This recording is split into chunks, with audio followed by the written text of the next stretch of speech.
Okay. I just want to make sure that everyone stays muted throughout so that we are avoiding any kind of background noise and feedback. This is the Abbreviated Uniform Assessment Instrument and Uniform Program Registration, as well as Grab and Go Meal Train the Trainer. So we offer this training about once every year. This one just has the added bonus of the Grab and Go Meal policy updates. So thank you all for being here this morning. Looks like we have a pretty decent crowd. So my name's Gabrielle Risley. I serve as the Older Americans Act nutritionist at Cadets. I will have been here for 3 years in September. I'm a registered dietitian and your point of contact at the state for Older Americans Act nutrition programs and the health promotion and disease prevention programs. And I will let my co-presenter, Cynthia Harris, introduce herself as well.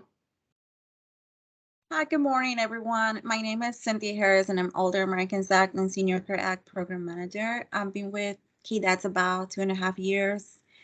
And yeah, excited for this training. Like she mentioned, it happens once a year, so it's a really great opportunity to get a lot covered. So thanks for being here. Yep, and here is all of our contact information. Should you need to reach us for additional questions after the training. Just a few housekeeping notes. It would be appreciated if you could use the chat feature to type your introduction. I see over 30 attendees right now, so we're not going to do a roundtable introduction with that. So if you can include your name, your agency, and your title in the chat, that'd be great.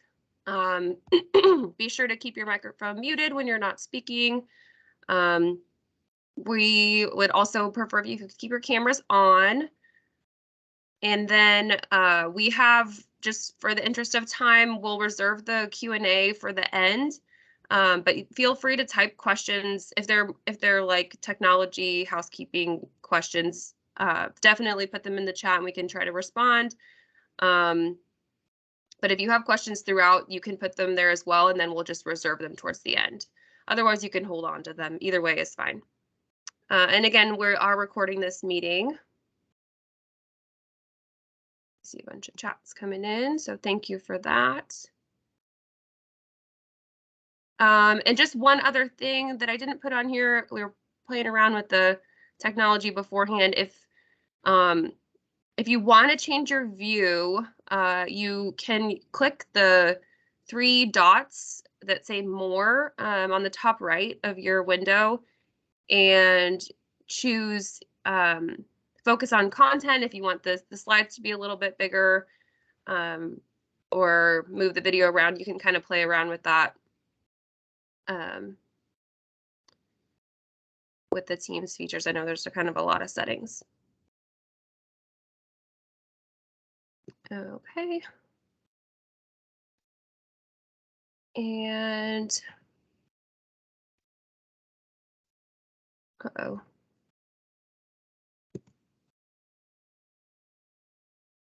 Okay, so I just wanted to provide the field service manual general policy for trainer requirements for Older Americans Act and CADAD. So we do have a lot of people in attendance, as I mentioned, which is wonderful. And we'll be providing a lot of information today.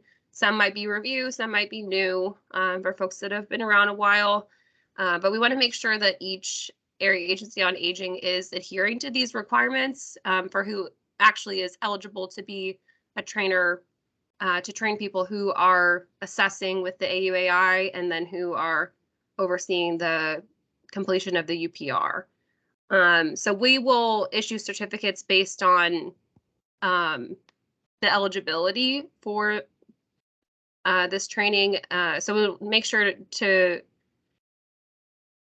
as a AAA director, if your AAA director is not here, have them submit who they would like to receive a certificate to the CADAD's OAA SCA at ks.gov inbox.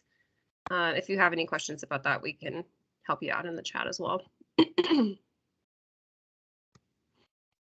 Okay, so a general roadmap for today. The plan is to do a brief introduction of the Older Americans Act nutrition programs, and then the order will be that we'll go through the AUAI, then we'll go through the UPR, and then we'll go through the grab and go, and then we'll have the Q&A section.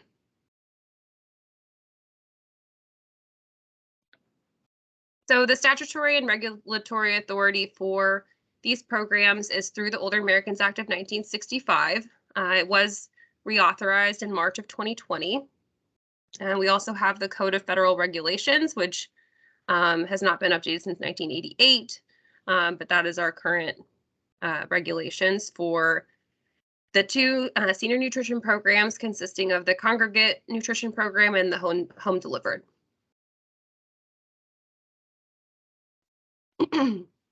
So the overall purpose of these programs is to promote general health and well-being of older individuals. And as you know, we do this by reducing hunger, food insecurity, and malnutrition, promoting socialization, and delaying onset of adverse health conditions. So that's the ultimate goal. And then additionally, we are required through the Act to target services to adults age 60 and older who are in greatest social and economic need. So that means with particular attention to low-income older adults who are minorities, those in rural communities, older adults with limited English proficiency, and then older adults at risk of I'm hearing an echo. Okay, I'll just go in and mute everyone. I was hearing an echo on my voice. So, and then older adults at risk of institutional care. And just a note here, even though we're targeting older adults of greatest social and economic need, of course, we're not allowed to means test for Older Americans Act programs.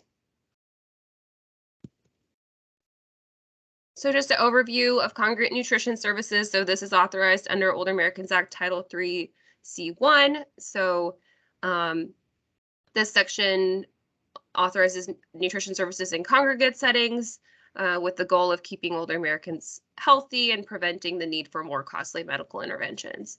So of course, the younger that people get into this program, the better. In addition to serving those healthy, nutritious meals, the program presents the opportunity for social engagement and access to additional information on healthy aging, and then the opportunity for meaningful volunteer roles, all of which contribute to the overall health and well-being of older adults. So this program serves individuals age 60 and older, of course, and in some cases, caregivers, spouses, and other persons with disabilities. And for home delivered nutrition services authorized under OA Title III C2, this is authorized for older individuals and spouses of any age, if it's in the participant's best interest. And these meals are often the first in-home service that an older adult receives and is a primary access point for home and community-based services. In general, this program serves frail, homebound, or isolated individuals who are 60 and older.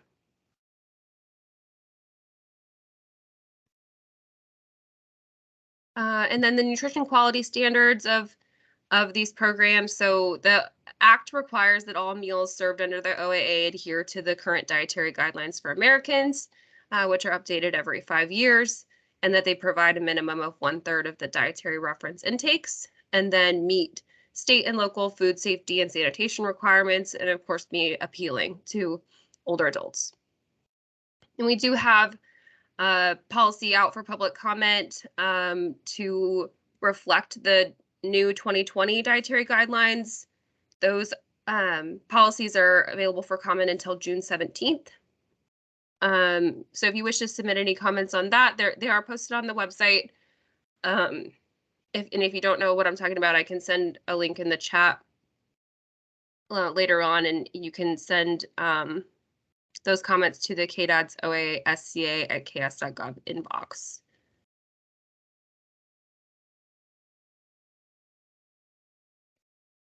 So just some data at the national level.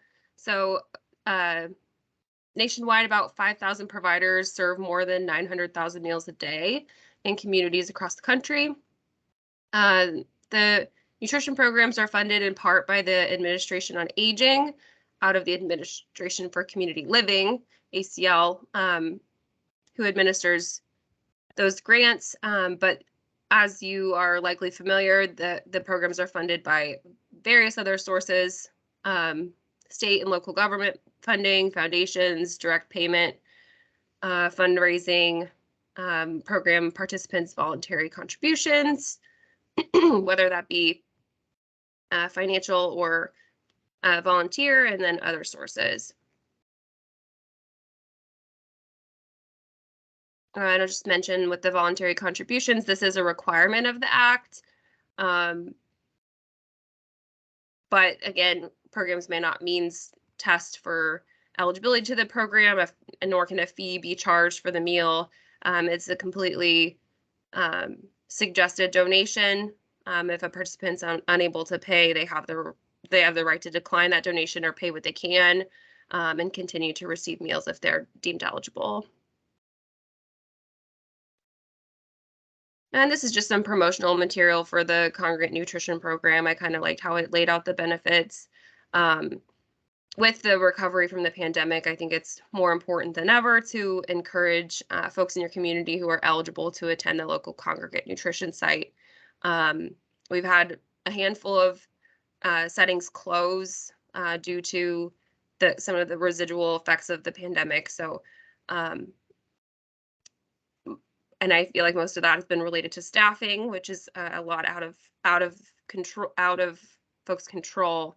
But beyond encouraging attendance, I think AAAs and nutrition provider staff can continually look for ways to innovate. And I know that you all do that to make the congregate settings more appealing, especially for younger generations, to get them access to those socialization opportunities and information. Of course, just like the home delivered program, the Congregate program is definitely more than just a nutritious meal. That opportunity for socialization and prevention of isolation and loneliness is really invaluable. And I'm sure I'm preaching to the choir. Just some more data. So national data on the Congregate program. The demographic skews a little bit older, so 57% of participants are 75 or older. 53% indicated that so this is from the National Survey of OAA Participants, and this was done in 2021. So this is pretty current data. So 53% of participants indicated that one congregate meal provides a half or more of their total food for that day, which is really indicative of food security issues nationwide. 51% of participants in the congregate program live alone, compared to 25% of the overall U.S. population over 60. So we're reaching folks that are a higher percentage of folks who are living alone, which really speaks to that socialization. 80% of participants report that the program helped them continue to live independently. 74% of participants believed that their health has been improved as a result of the program, and 70% of participants say they eat healthier because of the program. And lastly, 91% nationwide rate the meal good or excellent. So overall satisfaction, that speaks to satisfaction with the program. So really a lot of kudos here for the work being done. And very similar with the home delivered, a little over 50% live alone. 57% are 75 or older. 55% indicated that the home delivered meal provided 1/2 or more of their total food for the day. 41% of participants report having difficulty going outside the home. 85% of participants rate the meal as good to excellent. 76% say they eat healthier because of the meal program, and 89% report that it helped them continue to live independently. So going a little bit more specific to Kansas, so in 2020, we had nearly 650,000 60+ individuals in our state. That's from the Census American Community Survey. And then in 2021, we served a little over 14,000 congregate meal participants, about 22% of which were at high nutrition risk. And then a little over 1 million meals were served by 20 providers. Home delivered person served very similar to congregate, but of course at higher nutrition risk, so 56.5% at high nutrition risk according to the screening tool, and nearly double home delivered meals, number of home delivered meals served in 2021 for a total of 3 million meals. Pretty impressive if you ask me. So the administration of the programs, I mentioned this previously, but the U.S. Department of Health and Human Services houses the Administration for Community Living and the Administration on Aging. So those are our administrative authorities for the Older Americans Act, and that's who we report to annually. Okay, so getting into the forms. So as I mentioned, we're going over the AUAI and the UPR today. So these are the services that are being assessed for or registered for with these forms. I've highlighted changes, but we will, again, like I mentioned, go over the grab and go requirements later on in the training. Just some helpful sources of information on the website. So a lot of these resources are found on the providers page. So if you go to the CADAD's landing page and go to click providers in the top right, you'll find this page, and I've highlighted aging services, forms, and then the manuals and instructions. So that's where you'll find training materials for today and any kind of guidances in the future.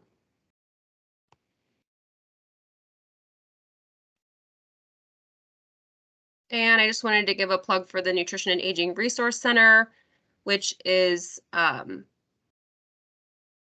granted by ACL, but their contractor is out of Iowa. So they've got a, in my opinion, awesome team of staff working now to create resources through the Resource Center. They've got also a newsletter that comes out, I want to say monthly, that you can subscribe to. If you go to their homepage, you'll find that link to the subscription. And then they also have every single type of social media where they post helpful posts and information. And occasionally they'll offer webinars and trainings and things. So I think that's a great resource if you don't follow them already. In terms of a glossary, there is not an AUAI manual, and that's what we'll start with, but there is a terms used section of the UPR manual, and I just updated that. It is available on the CADAD's manuals webpage if you want to access that. And there's a terms used glossary, essentially, if you want to reference that throughout. Okay, so diving into the Abbreviated Uniform Assessment Instrument, AUAI, it is a 3-page form completed by a trained assessor.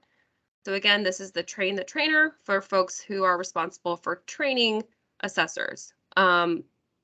It's a shortened version of the 12-page UAI, and primarily used to assess for home delivered meals, folks who are only receiving home delivered meals. We do also, Cadets also provides a training on the UAI and the FAI forms about once every month. So if you have a need for that training, you can contact us as well. Field Service Manuals section 2.6 and 2.7 pertain to the AUAI.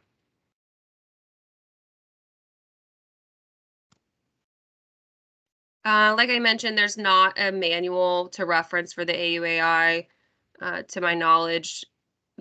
So reference this training throughout your work as an AUAI train the trainer. You can also refer to the UAI and the training in the field service manual, because the UAI does cover a lot of the Iadl, Adl general information. And this is again completed by the reviewer, assessor, not the customer themselves. And there are no annual updates for this one, just because the income below poverty question does not have the actual dollar amounts. Okay, this is just another summary of the types of services that can be assessed with this tool. And I, at this time, will hand over control to Cynthia to go over some of the general instructions for completing the AUAI. Thank you, Gabrielle. Yeah. Okay. I hear some background. So I'm just going to provide very basic general information here as far as the form. On the first page, you have to complete, everything about customer personal information. So you have the full name of the customer, date of birth, and the date needs to be on each page of the UAI. No abbreviations are accepted, and please complete every section. So if it's not applicable, then you just please don't want to leave it blank. This is a big one here. On the part of the form where asked is the customer leaves alone, yes or no. Leave alone is defined as having no related or unrelated people who share the housing unit, and this is regardless of financial structure.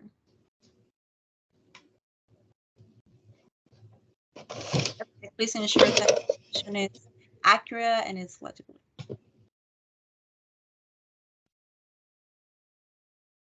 Okay, moving on the emergency or alternate contact relationship. Is the emergency or alternate contact a legally appointed guardian? Yes or no? Remember that there must be a court proceeding to determine whether a person meets the legal definition. Okay, and in this case will be adult with impairment and in need of a guardian or a conservator. You want to add the relationship name, address, home, work, telephone numbers if the customer, I'm sorry, like I mentioned, has a court appointed legal guardian. We added gender, male, female, other. On the income poverty level, keep in mind this change every year. Always be sure you have the current year, and income is based on the income of the family size.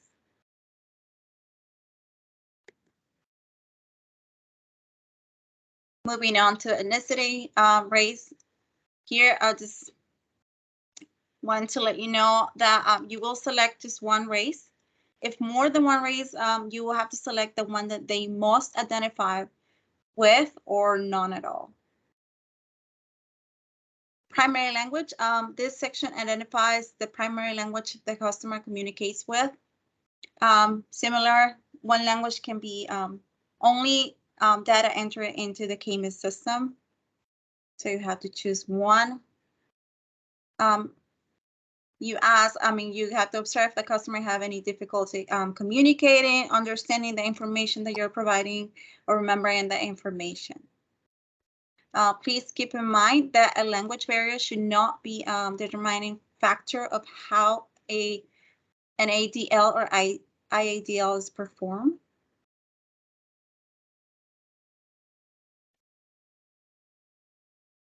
On the top right, there is a disaster red flag box. This is very important. You want to check mark any of the items that will help anyone to understand a customer's circumstances in the case of a natural disaster.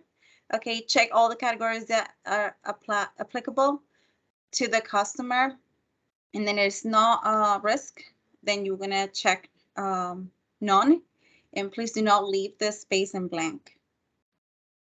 So going over here a little bit more into detail what it is, electric, and this will be if the customer will be at high risk in the event of a power failure. For example, if the customer is dependent on an electrically operated health equipment, such as oxygen, so you're going to check that box. Physical impairment, customer isn't able to seek safety in the event of a disaster due to physical limitations. Here, if the customer is bedridden or uses a wheelchair, or is hard of hearing, or is blind, deaf, just examples like that. Medication assist, customer will be at high risk in the event of evacuation or place them in danger of not being able to access essential medication, such as insulin. This is just an example. Cognitive mental health issues, customer will be enabled to make reasonable decisions and seek safely in the event of a disaster. Non-informal support, this means customer with uninvolved family in town, no informal supports in town. People who have family that live in another state and a lack of the resources necessary in the event of a disaster.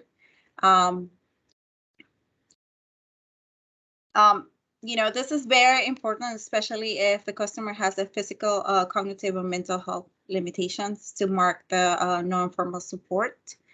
And again, if none of these ones apply, then you're going to check none.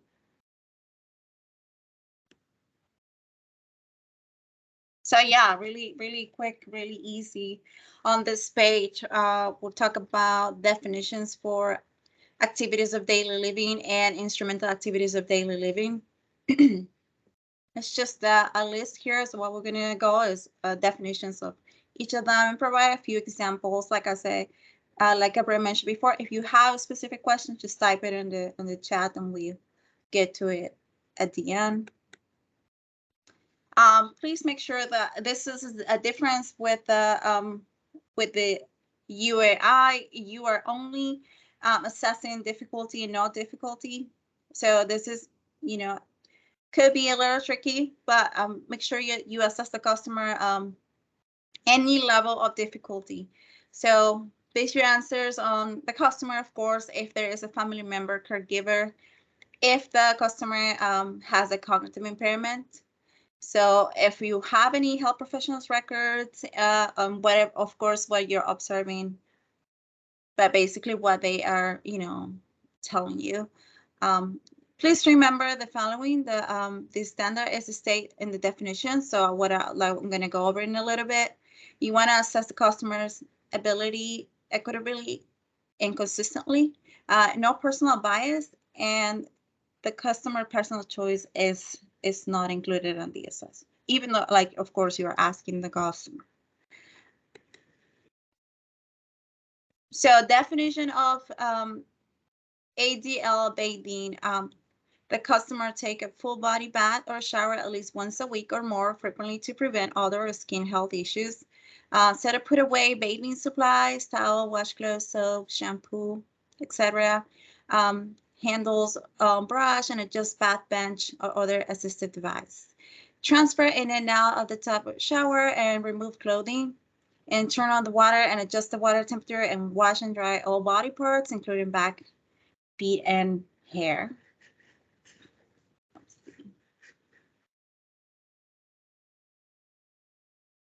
I added a few.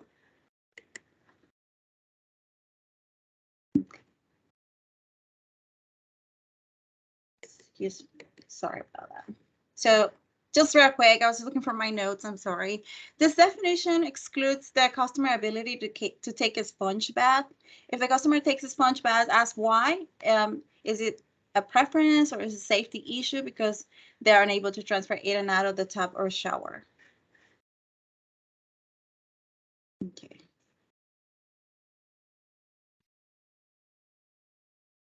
Here, ADL dressing, change clothes often enough that the customer appears clean and an odor-free is odor-free. Select, obtain, and set up clothing for dressing and select clothes that are safe and appropriate for temperatures and usual activities inside and outside the home, not special occasions. And put on, adjust, fasten, like buttons, snaps, zippers, etc.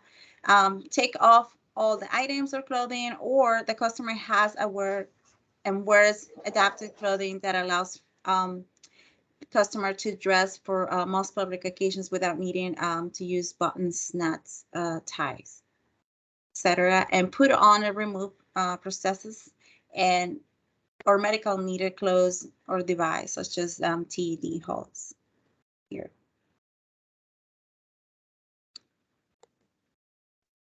Toileting. Transfer and off the toilet and complete bowel bladder elimination and clean self and adjust clothing and manage incontinence supplies and bedpan, commode or ostomy bag or any other those assisted items. So ADL transferring, move between surface, for example, from the bed, chair, wheelchair, standing or to a standing position, rise from and sitting laying position, and recline to a sitting laying position. Transfers does not include moving to and from the bath, shower, or toilet. For example, if there's a sleeping bed and can a customer swing the legs in and out of the bed, once it's standing, the customer obtain and maintain the balance before moving in another direction. ADL walking mobility, move within all locations of his or her living environments to accomplish ADLs and ambulate safely from one area to another and place or set up assisted equipment in usable location. Obtain equipment and always use the equipment safely and effectively. Maneuver cane, walker, wheelchair if needed. Walking mobilities does not include the ability to walk or be mobile outdoors.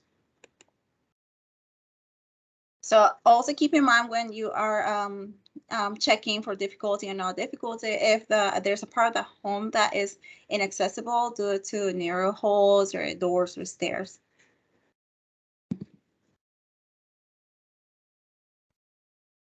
Adl eating, customer prepare food by cutting into bite-sized pieces, chopping or pureeing, buttering bread, opening single serving containers, pouring liquids, transfer food and drink from plate or a cup to mouth, and chew and swallow safely, and manage tube feeding without assistance if fed through a tube.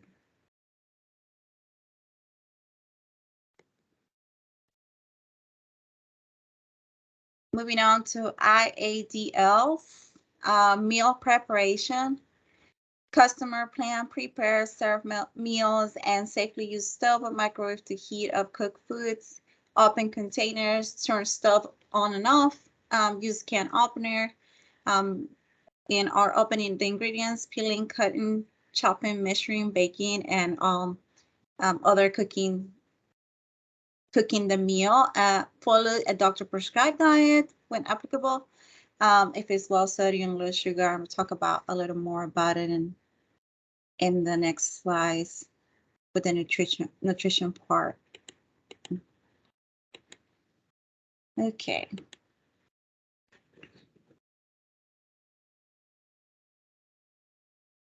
Iadl shopping develops a list of needs items. So the customer go to the store, locate items to be purchased, place them in the cart, or shop effectively by phone or online for all items.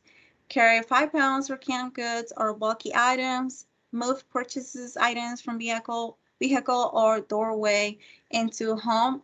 Remember, again, you're only assessing the difficulty or not difficulty. So if any, then you will mark difficulty. Iadl money management. So a customer is able to budget accordingly to income or personal funds, deposit checks, manage account balance, evaluate the accuracy, legitimacy of bill received, pay bills, pay for merchandise with check, credit cards, uses, money orders, track expenditures, to not overdraw accounts or incur unintended debt.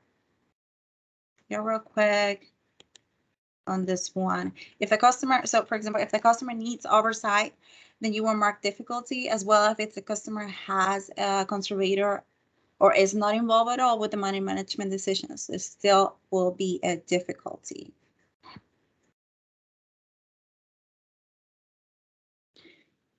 Iadl transportation, safely drive on car or has available and can arrange for a use of private or public transportation.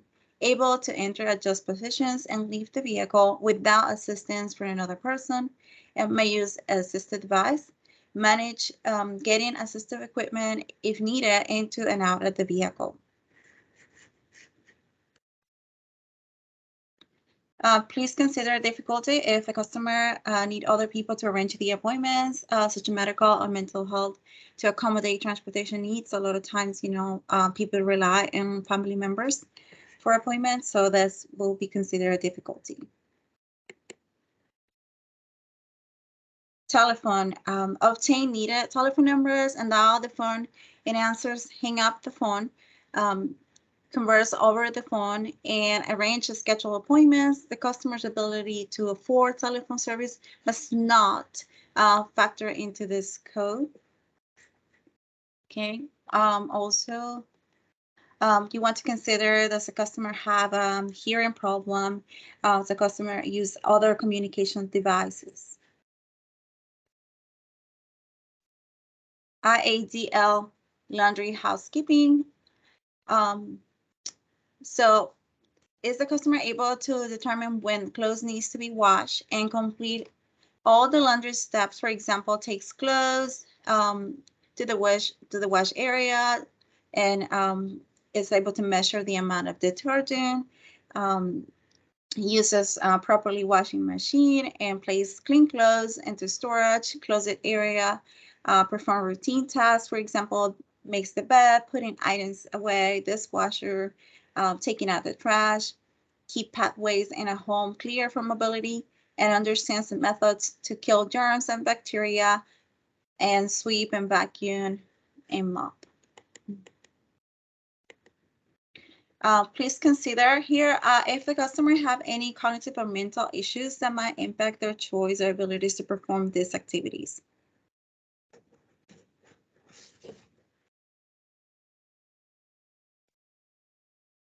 Iadl medication management treatment. Customers obtain medication from containers. It's able to use the proper dosage of medication, prepare if they have to cut the pills or use a syringe if necessary. If the customer able to administer on medication and remember when to take the medication as prescribed.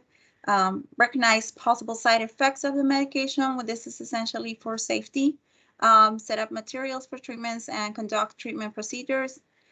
Is the customer storing medication correctly and understand the risk of taking outdated medication? I hear this could happen more often than we think. Does customer recognize when medication is running out and seeks for refills? So they have a multiple pharmacy. If again, you're only assessing difficulty or not difficulty.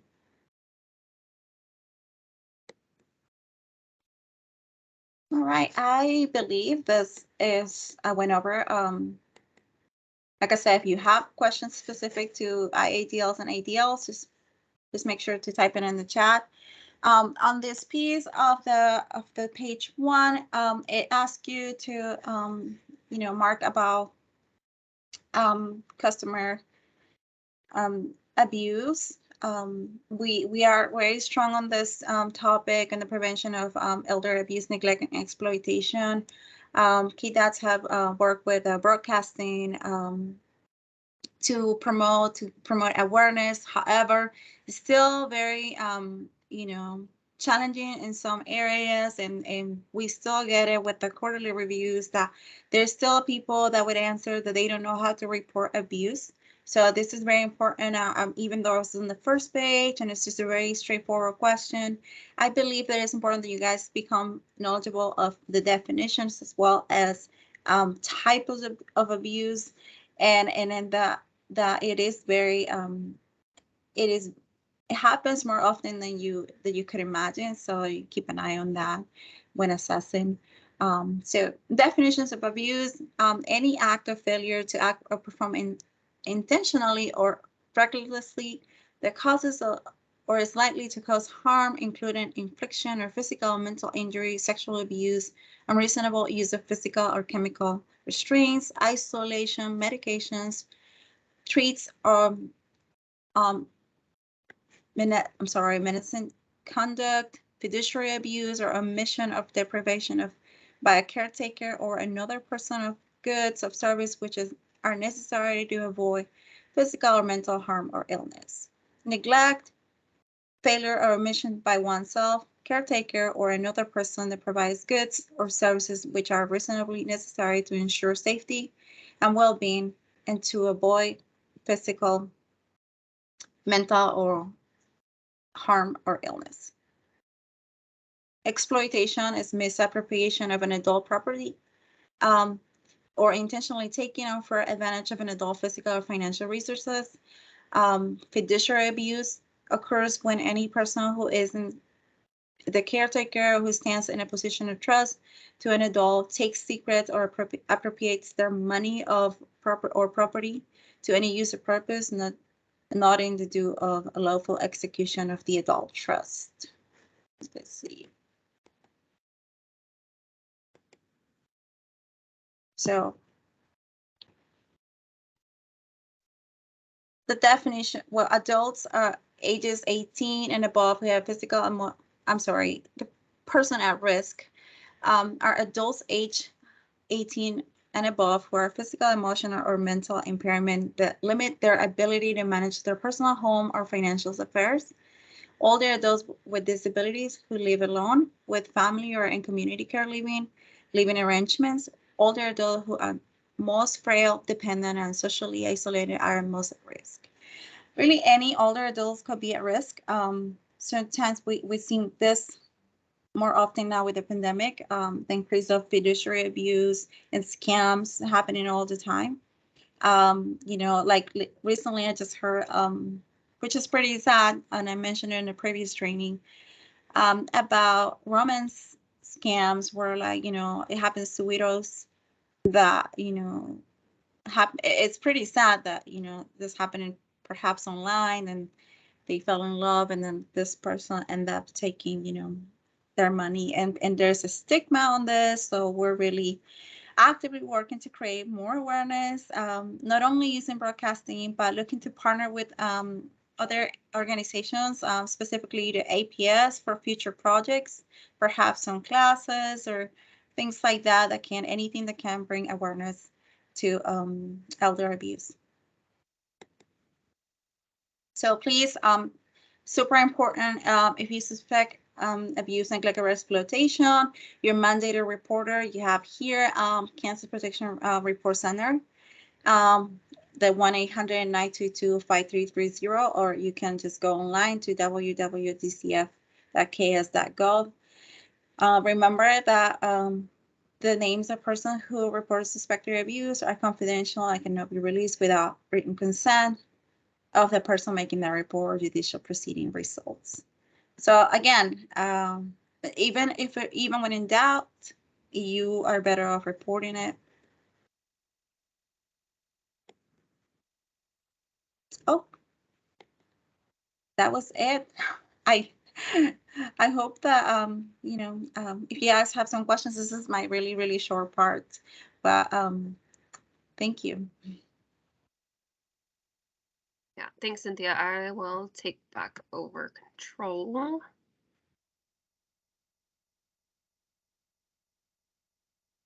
And we are moving on to the nutrition risk screen section of the AUAI. It's kind of a abrupt transition from A&E, but that's what we've got. So we are required to use the Determine Your Nutritional Health tool within our assessments for nutrition. So this is developed, it's a standardized tool. Every state in the country uses this, developed by the Nutrition Risk Screening Initiative. It is validated to be able to address the prevalence of malnutrition among older adults. And it helps staff like you and the Aging Network help identify non-institutionalized older people who are at risk of low nutrient intake and subsequent health problems associated with that. But in my mind too, it can help increase older adults' awareness about their own nutrition and health by being able to see the outcomes of their screen. So it's a long acronym describing the warning signs of poor nutrition. The first is disease. So this describes diseases, illnesses, or chronic conditions that may change eating habits or make it more difficult to eat. Eating poorly. So this includes eating too much or too little of certain foods, or even drinking too much alcohol, which can worsen health problems. Tooth loss or mouth pain. So a healthy mouth is obviously important for eating. So if you have any kind of pain or issues with your dental health, that can be a challenge. Economic hardship, having less financially can make it harder to get the foods that folks need to stay healthy. Reduced social contact. So we know about 1/3 of older people live alone. Might even be more than that at this point. So being with other people can have a very positive effect on overall and nutritional health. Multiple medications. So the more medications that a person takes, the more side effects from individual medications, side effects from interactions between medications, can have all kinds of effects on the way that someone eats. So can increase or decrease appetite, change the way food tastes, affect bowel movements, cause drowsiness, nausea. The list goes on. So more and more medications can be a risk. And voluntary weight loss or gain. So this is losing or gaining weight without trying. It can be a sign that something might be wrong. Needs assistance in self-care. So some customers may need assistance in everyday activities, like the ADLs and the IADLs that Cynthia went through. So if they have an issue with eating or shopping, preparing meals, that can be a risk. And then last is the E, elder years above age 80. So as we get older, the risk of frailty and health problems increases. So checking in regularly is a good idea. So this is the screening tool itself.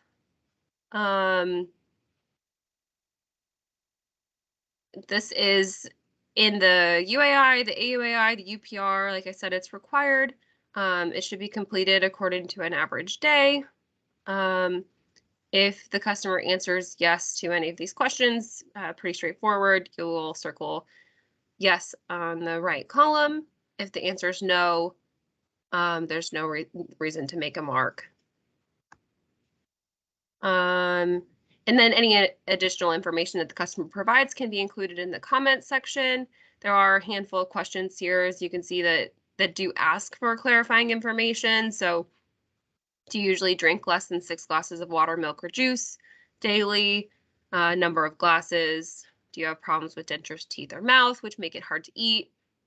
Specify which of those issues they have.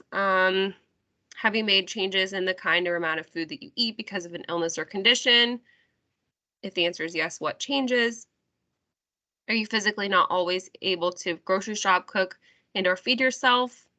Which of those, if yes? And then with the involuntary weight loss or gain, indicate the number of pounds gained or lost without trying.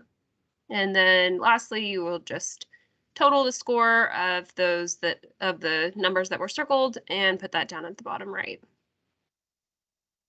And then next is the classification of this score. So, and for another slide, I'll show you a handout that was developed, but for the customer's information, a score of 2 or less is considered good. The recommendation from the Nutrition Risk Screening Initiative is that the older adult recheck on their own in 6 months. This is just FYI information. A score of 3 to 5 indicates moderate risk. So at this level, obviously they answered yes to a couple questions. They can see what can be done to improve their eating habits and lifestyle.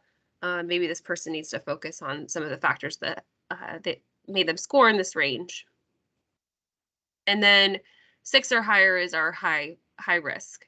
So the recommendation here, beyond what you can do as an assessor to connect folks with nutritional resources, meals within the Older Americans Act, the recommendation from the screening initiative is that the customer bring this checklist in with them the next time they visit their doctor, if their dietitian, if they have one, or another qualified health professional. They should be talking about any problems that they're experiencing to improve their nutritional health. Just because of that high risk of malnutrition that is often entirely preventable. So again, you can play your part in providing resources available within your agency, but there's more that can be done on an individual level to further assess for malnutrition and address individual risks. This is the handout I was talking about. I know that you are not able to see it at all. It's really, really small. But it can be downloaded on the website. I also included it in the materials and attached it to the Outlook calendar. Excuse me. But it is completely optional. It was just developed a few years back as a way to notify the individual of where they fall on the risk screen. And then on the back, you can even highlight or circle the tips and topics that they might have circled yes or indicated was a risk factor for them, for ways that they might be able to address it. So it's not meant to be like some in-depth nutrition education tool. It's more just hey, this is where you scored. Maybe bring this into your doctor, start a conversation about your concerns about your nutritional health, and that can also go to the caregiver as well. So moving on through the AUAI, for these it is helpful to have the tool itself open. I know I don't have screenshots here, but you are required to ask about appetite. So pretty straightforward. Is your appetite good, fair, or poor? Any additional comments related to appetite can be included in the comment box. Is the person experiencing various problems affecting their ability to eat? So do they have issues with swallowing, taste, nausea, vomiting, cutting up food, opening containers, certain food sensitivities or allergies, or do they have no concerns? And then the next is how often do they do these various things? So rarely is 1 time a week, sometimes is 2 times, frequently 4 to 5 times a week, or never. So how often do you skip meals? How often do you not know what to fix or can't fix small portions? How often do you forget to turn off the stove or burn food? How often do you lack the desire to eat? How often do you eat restaurant or fast food? And then how often do you leave the home? And the only one that asks for a follow-up here is the how often do you leave the home? And if the person answers never, be sure to note why. Next here is a typical day. So this is to get a good idea of kind of the routine around eating that the person has, how much they're getting, just the general nutritional quality of their food. So the way that I was instructed to do this is to, I mean, you can just ask, what do you eat for breakfast, lunch, and dinner? But not everyone eats in that 3 meals a day, a couple snacks kind of way. So what I like to do is ask, what is the first thing that you eat when you wake up in the morning? And then you can go through the meals and snacks throughout the day, and then what's the last thing you eat before you go to bed. And then if you really want to go above and beyond and get everything, maybe someone's a snacker in the middle of the night, do you get up and eat in the middle of the night? You can ask excuse me, little details about types of foods and portion sizes, quantity, to get a better idea of really how much, to see if they're in your opinion getting enough to eat, having a well balanced diet. And then there's a comment section that you can put anything in. I believe it's often used for comments regarding meals delivery. So maybe there's a tricky entrance or a pet that might escape, something like that, that you can include there that's important for the volunteers or delivery drivers. Next is food preparation. So does the person receive any kind of help with food preparation? If they do, you would include who, what, and when. So an example here is the daughter helps them by preparing dinner twice a week. So the daughter, dinner, Tuesdays and Thursdays, something like that. And any other supports, meal and food-wise, that indicate their kind of formal and informal support system. Modified diets, you'll mark if the customer's following a modified diet of any kind, and then indicate whether that is a modified diet prescribed by a doctor. Excuse me.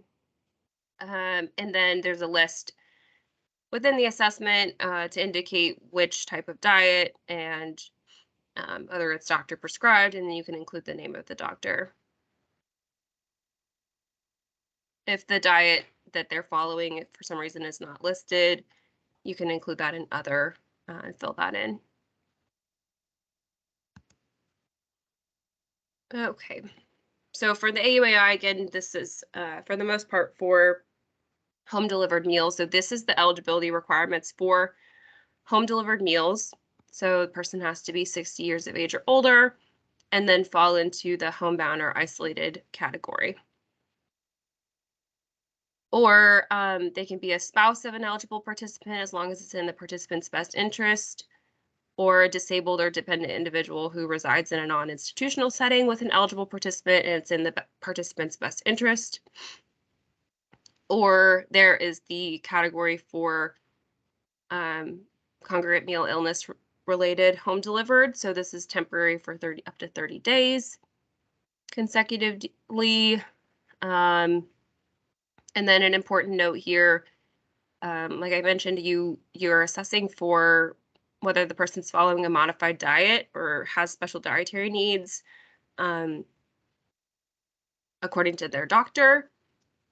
So we can't provide meals that to a person that might harm them. So if they have some kind of illness or condition that requires them to have a special medically tailored diet, and your program only offers regular meals, that can't be an option for them.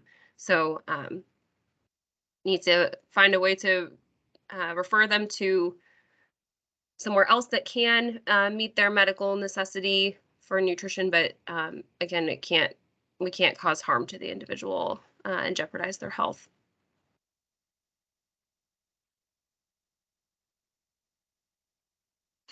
Okay, so going further into the homebound status, so the general definition from the Field Service Manual is that homebound can either be physically or socially homebound. So this means that the person is unable to prepare meals for themselves because of a limited physical mobility, a cognitive impairment, or lacking the knowledge or skills to prepare nourishing and well-balanced meals. And then they also lack an informal support system such as family, friends, others who are willing and able to perform the services that they need, or that support system needs to be supplemented.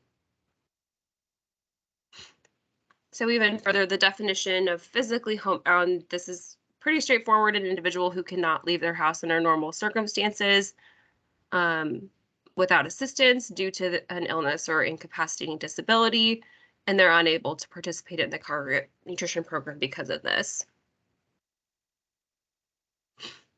And then the socially homebound, so this is a little bit more gray, I would say. So this is someone who chooses not to receive meals at the congregate setting, and then using the assessor's professional judgment, the person is psychologically, emotionally, or socially impaired. So this is for fewer cases, more isolated, where the person, due to those impairments, is uncomfortable in a congregate setting and chooses not to receive nutrition services unless they're home delivered. So again,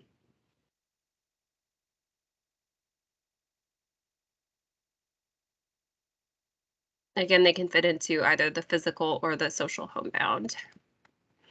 And then last is isolated. So this is reserved for geographic isolation due to individual residing in a rural location that doesn't afford access to the congregate setting.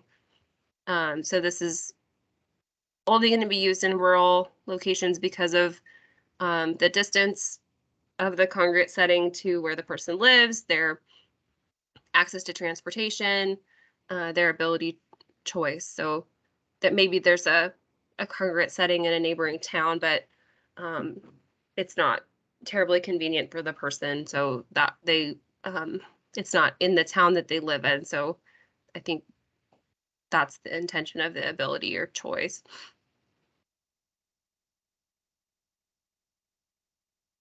And the note here is that greater emphasis should be placed on functional impairment rather than isolation. Then again,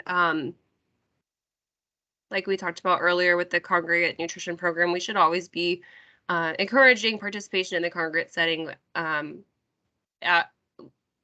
when possible, when meeting folks. That's step one, is encouraging them to participate in the congregate nutrition program if they can. And then throughout the assessment, if it will become clear whether they are eligible or not for the home delivered program. But the benefits of the congregate program should be communicated frequently. Okay, so that is the end of the AUAI section. We've put in a break. I think we'll do 5 minutes just to take a quick break and come back, and we will start into the UPR. So I see questions coming in the chat. Again, just a reminder, we will be answering questions at the end in the Q&A section. I do see a hand up. You can go ahead and unmute if you have a technical question. My question is that where is the chat? I've never used this program before. On the top of your screen, you should see a little bubble that says chat, and if you click that, it'll open up the chat feed. I don't have one. I've been playing with it, trying to find it, and there isn't anything. This is Susan Harris. It might be a little bubble next to where you had the hand raise button. No, No? I have a phone, a group of people that says show participants, the hand, then I have the three little dots, and it doesn't show up on any of that. And then I have a little box with an arrow, which is organizers and presenters, then my microphone and my camera. And then there's a little timing thing where it's recording. Huh, that's interesting because my little chat bubble is between the people and the hand. So I don't know where yours is. Are you in the, Yeah, are you it's in the not there. browser? Are you in the browser or did you download the application? I downloaded it, but then when I got the email, it was sent to the wrong email, so I sent it to the right email, and then I opened it from there.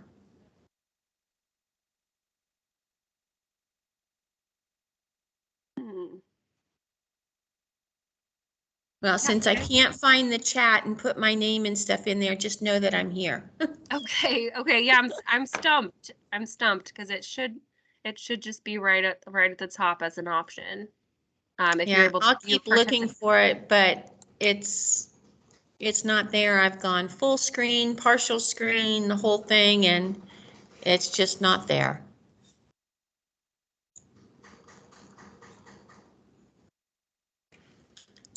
So,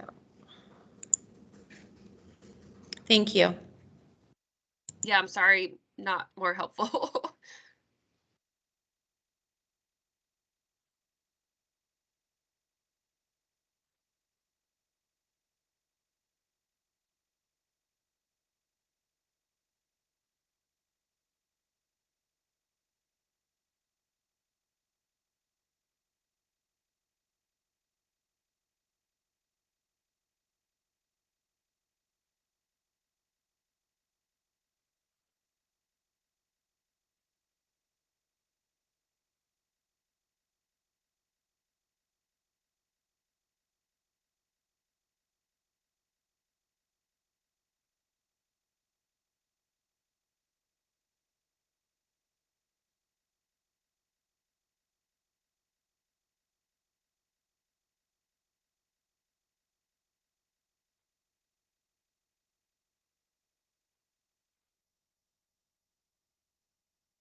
Okay, I see a few people back to their desk, so we can go ahead and get started.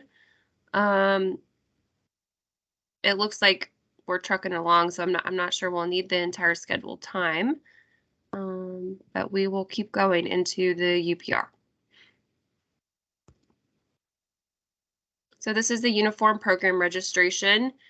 It is now 2 pages with the grab and go meal edition, but really the basic form is just 1 page for registering for congregate meals. There is now a Spanish version of page 1 available as well. That was distributed fairly recently this year. So if you have a need for that, that is available on the Cadets forms page for printing.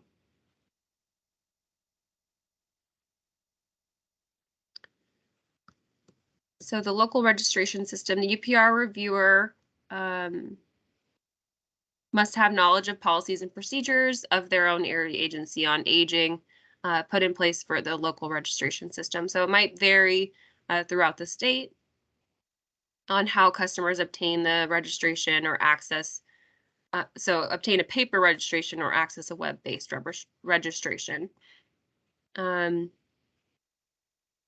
if applicable, how electronic or scan registrations are accepted and the provision for electronic signatures for such submissions, the timeline and standards for form review and follow-up. So that's all going to vary based on the individual AAA. So if you have any questions about that, work with your supervisor or your AAA director.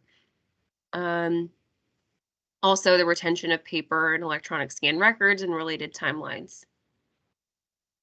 Ultimately, the UPR reviewer's role is to make sure the customer successfully completes the registration process and gets needed services. And then for us, ensuring that the AAA gets the data needed for state and federal program reporting from each customer. So there is a standard set of information that we are required to gather.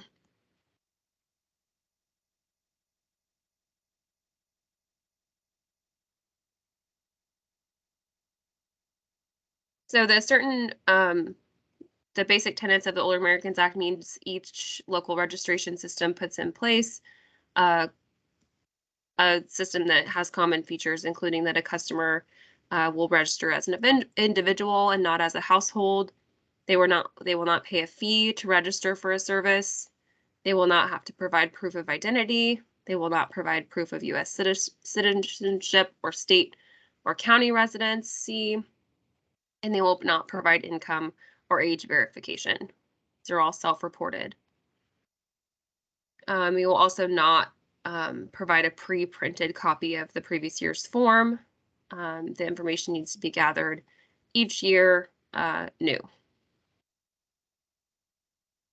The customer needs to essentially confirm the accuracy of their registration. Addresses change, phone numbers change. It's not wise to use a pre-printed copy of the previous year's form. It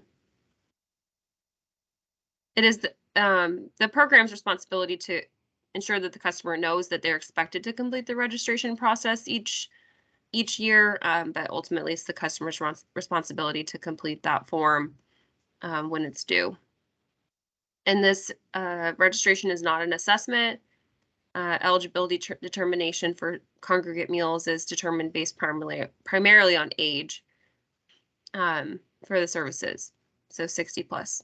Other required data collection on this form is either needed to create and maintain the electronic record in CAMUS or for the purpose of state and federal reporting requirements.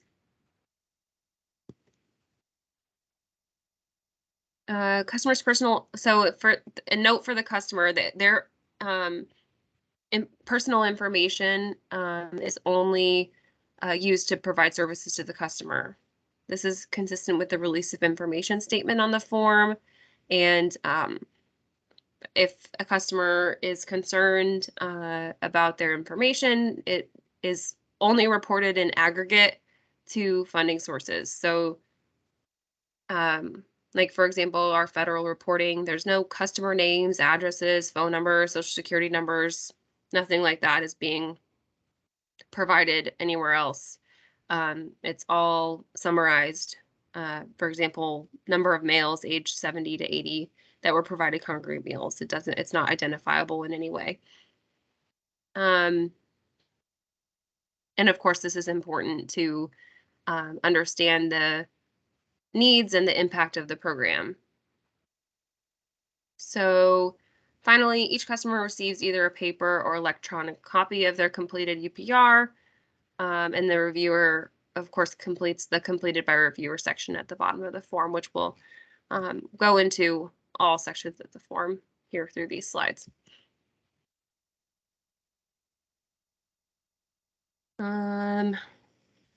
This is all just kind of a repeat.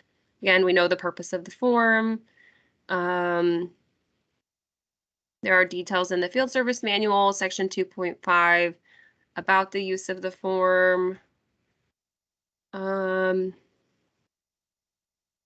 It is also an option for the customer to complete the form with face-to-face or telephone assistance from a UPR reviewer, or they can, of course, complete it without assistance independently. They're not expected to rely on family members or friends to complete the form. That is the responsibility of the UPR reviewer and the AAA or provider. The form does reflect the current monthly poverty guidelines, so it has the actual numbers on there. It's not like the AUAI where it just asks, are you above or below poverty level? So as it stands, this form does expire each year, and it is updated with the Federal Register, which is the poverty guidelines by the Department of Health and Human Services. So each April, you'll be required to use that new form. And this is because the customer is completing it themselves, so they need that reference to what are the poverty levels in dollar amounts, so that they can know the answer.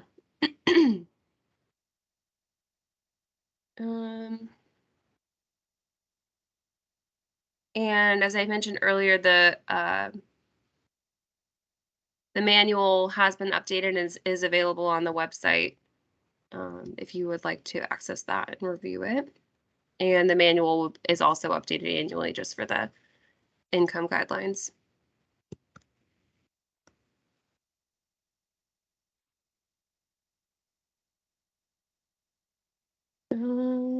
I already went through that.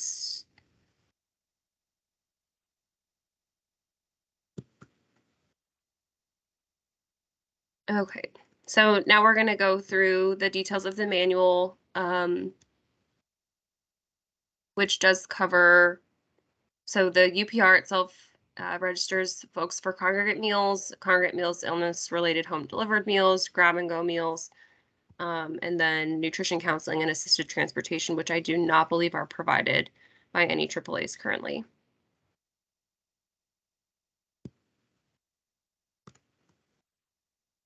It is permissible for AAAs to publish the CADAD's UPR form in alternative formats, as long as each item on the form is still included and it's in a clear and understandable format.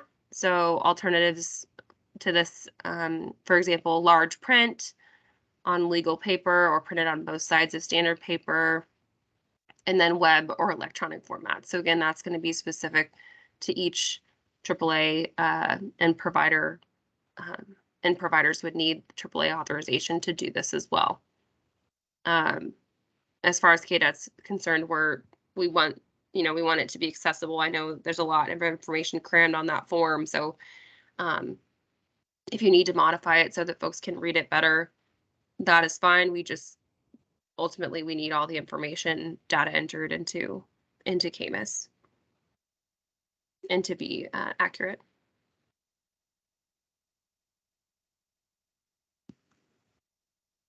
The manual is located here.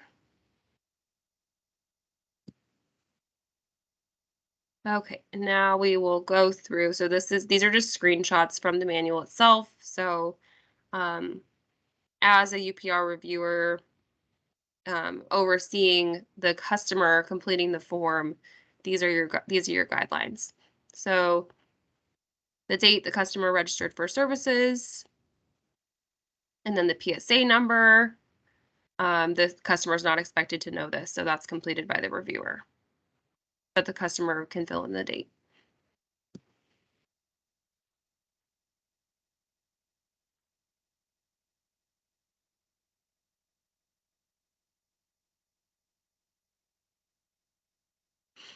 And then their legal name, first, middle, last, the date, their birth date, month, day, and year, their current age as of form completion, their social security number, which is not required for them to fill in. That is optional. Their gender, which now has the option of other, so female, male, or other. Their residence address, so this is their permanent residence, mailing address, and then their phone number. This is of the customer, where they're currently living.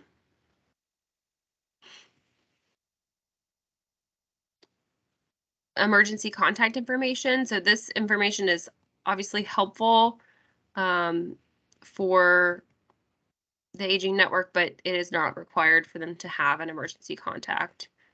But it does ask for the emergency contact's name and address, and then 2 phone numbers, a main and an alternate.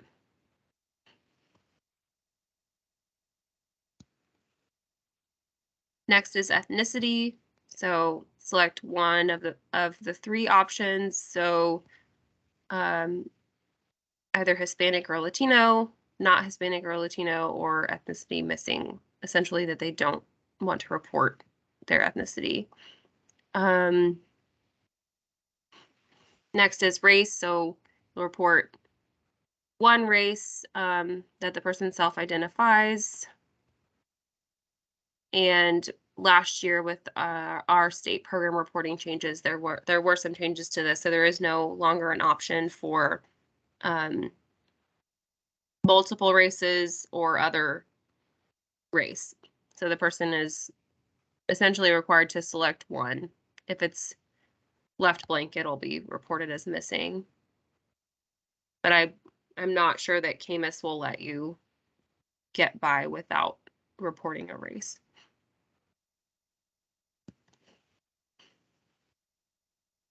Next is, do you live alone? Yes or no. Doctor's information and health conditions, not a required field, but if they would like, they can fill in their doctor's name and city and phone number.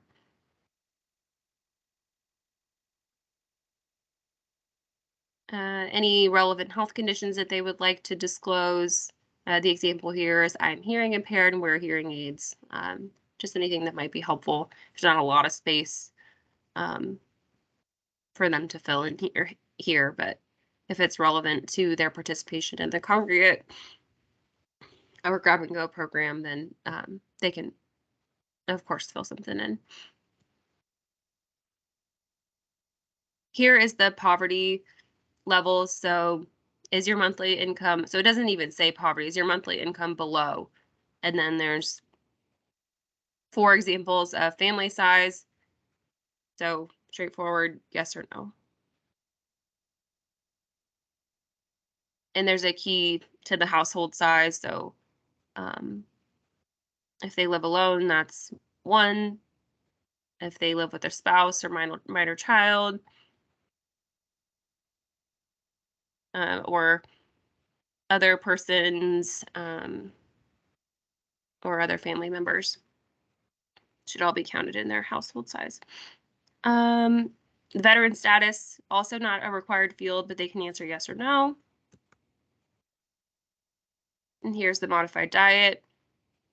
Yes or no. Are they following a modified diet? If yes, mark which ones.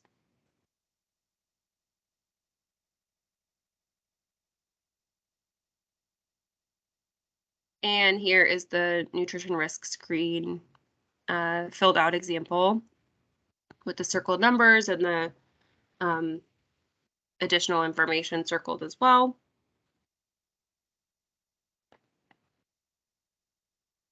And then the total for the nutrition risk score.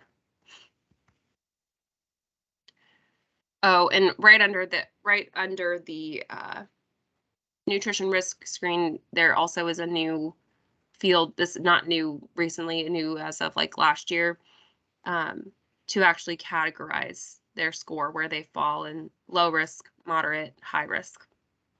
So they can see that right on their form.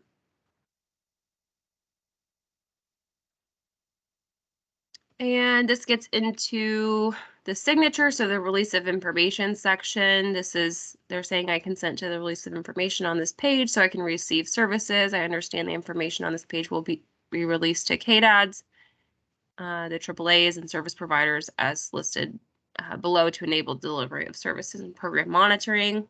So signature and date. And then when the reviewer reviews it, they also provide a signature and date.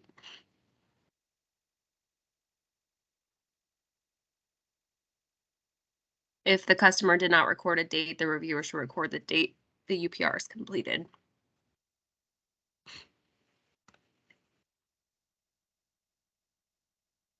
And the completed by reviewer section. The reviewer will fill in the CAMUS ID, their total nutrition risk score, and then any unmet needs. The example here shows the unmet need of nutrition counseling, perhaps because this person scored a 9 and is of high nutritional risk. They would benefit from nutrition counseling, but that is not provided in Kansas as of right now.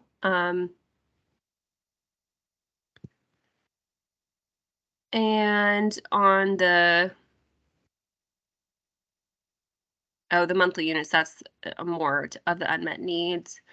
Participant status for meals, so indicate whether the person, for the reviewer, indicate whether the person is 60, they qualify because they're 60 plus, they're a spouse, they are less than 60 disabled, residing with a 60 plus person, they are a volunteer, or they're less than 60 disabled person residing in a housing facility with a congregate meal site and occupied mostly by 60 plus persons. So this is not required for any other services the customer registers to receive. So for the most part, this form is used for just nutrition programs. So that should not necessarily apply.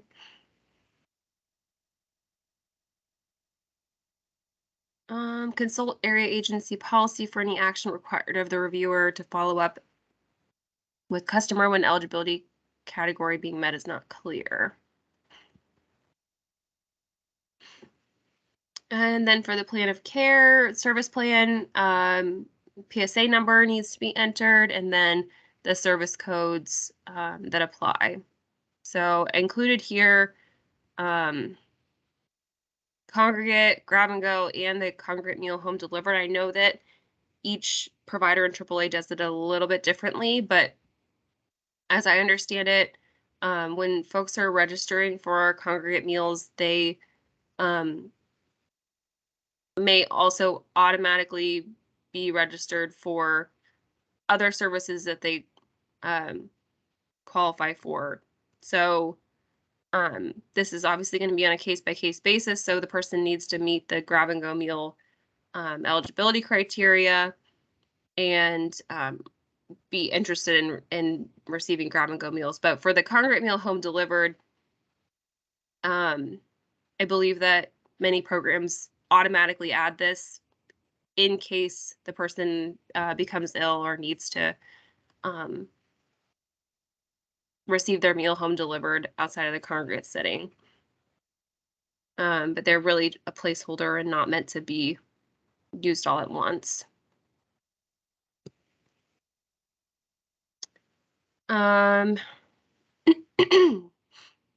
And then there's the checkbox for disaster, shows when a service is provided as a result of a disaster. Provider name, number of units, how often. It's going to be usually 5 per week, for a total of 25 in a month. The cost of the unit, the meal cost, and then when the service will begin. And then the end date, which is always going to be 365 days, within 365 days of registration. And then a discharge code will only be entered when services stop. And then in the appendix of the UPR reviewer manual is a completed example form for your reference. I know this is really small. And then completed example of page 2 as well. And with that, we are moving on to the grab and go section. So this is the definition from the new field service manual update. So this is consumption of a meal by an eligible customer or other eligible participant in their place of residence, provided via pickup, carryout, or drive-through. Grab and go meals consumed outside of the congregate setting that include an allowable socialization component should utilize the funding code C1. So this has so far been reserved, and we'll go a little bit further into that because I think there's quite a variation on understanding of what socialization means in the context of grab and go. So this is the general purpose. So AAA's were notified with the grab and go meal rollout guidance January 25th that grab and go meals were to begin being tracked in CAMUS as C2 funded meals starting February 1st. It's been kind of a gradual rollout, but we've been checking and assisting with IT to help get this updated. I think for the most part, everyone is there by now, if not really close to having meals that are being served as grab and go be recorded as grab and go meals and not congregate meals.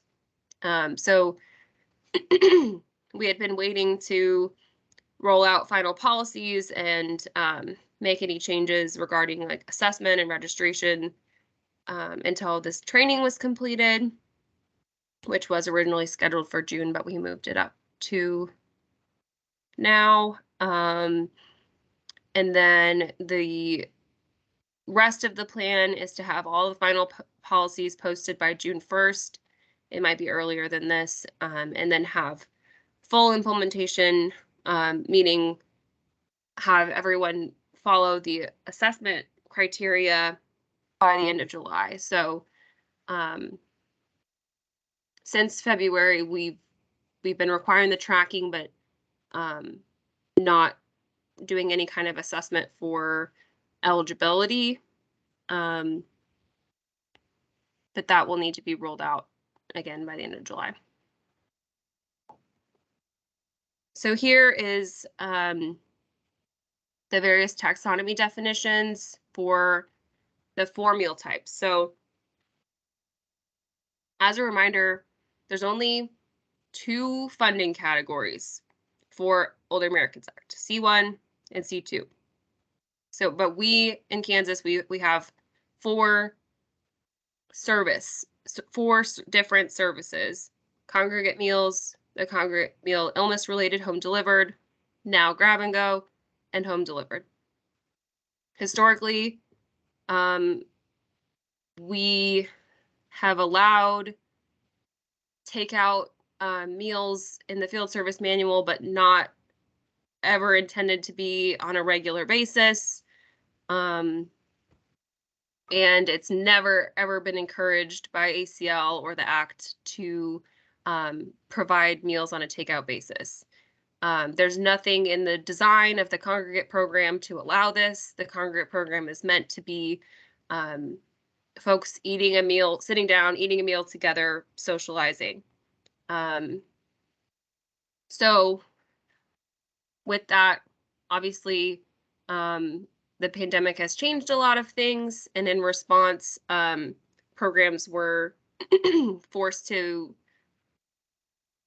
implement grab-and-go models out of necessity. And of course, we know that this is now preferred, and as a state, we would like to continue to allow this with restrictions. But with that, a meal that is consumed outside of a congregate setting, it just can't fit the definition of C1 without it being some type of virtual, some type of buddy system option. So again, that's the purpose of this. I did want to point out that this congregate meal illness related home delivered definition has been updated. So one of the frequently asked questions was, okay, someone regularly participates in the congregate setting. They're not wanting and preferring grab and go meals all the time, but they have medical appointments here and there, or they become ill temporarily, but they don't necessarily need it to be home delivered. They just want to pick it up. That can now be reflected with the CMELH code. So that person doesn't have to meet the criteria of ongoing grab and go. They can just, for their doctor's appointment, be coded as a CMELH, but it has to be C2. Because ultimately it comes down to where the meal was eaten. In the field service manual, we do still allow for leftovers to be taken out of the congregate setting. So if someone comes to the congregate setting and has a few bites of their meal and takes out their leftovers, as far as I'm concerned, that's a congregate meal. But if it's picked up via drive-through, takeout, whatever method you're using, and consumed elsewhere, that's 99% of the time going to be a grab and go funded by C2. But of course, if the meal is delivered in the traditional way, someone meets the homebound criteria for home delivered meals, all of that, that's going to be HMEL C2. So a little further into so which a lot of you pointed out, there is the option to fund grab and go meals with C1, which is kind of how it's always been done. It's been done throughout the pandemic. The only way that this can be done is if your provider, AAA, has an intentional, well-planned effort to essentially enable folks to consume the meal together virtually via Zoom or with a buddy system. It has to be traceable in some way, because otherwise we have to just assume if someone's picking it up and taking it, they're eating it at home by themselves. There's no socialization there. So the meal site provider would have to be aware of that.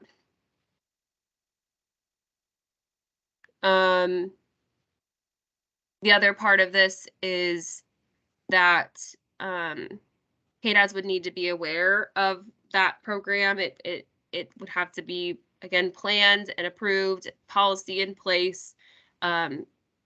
Further in the field service manual, there's also a requirement for there to be a policy for grab and go in general. So and that is approved by Cadets.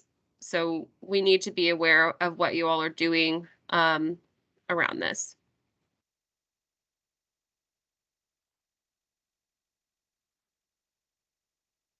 Okay, so it's understood, again, the demand for grab and go is statewide as far as I know. So that is why we've implemented this policy. So to provide grab and go, the provider has to already be a congregate or home delivered nutrition services provider and meet all of the policies. Obviously, that has to be the same, adhere to the same nutritional standards as any C1, C2 meal you've ever been providing. And here is the policy section highlighted. So this is in 4.4.2. AAAs must ensure nutrition services providers have written grab and go nutrition service policy approved by Cadets. I don't believe that we have received any to review for this to be an ongoing permanent thing, which is fine. I know we're technically still in the pandemic, so there's a lot of flexibility around this. So if you have concerns that are specific to your area, please bring them to us and just let us know what's going on, because we can't know what's going on the ground unless you tell us. And all communication should be sent to the KDADS OAA SCA at ks.gov inbox. And if you can't remember that and you have my email address, that's fine too.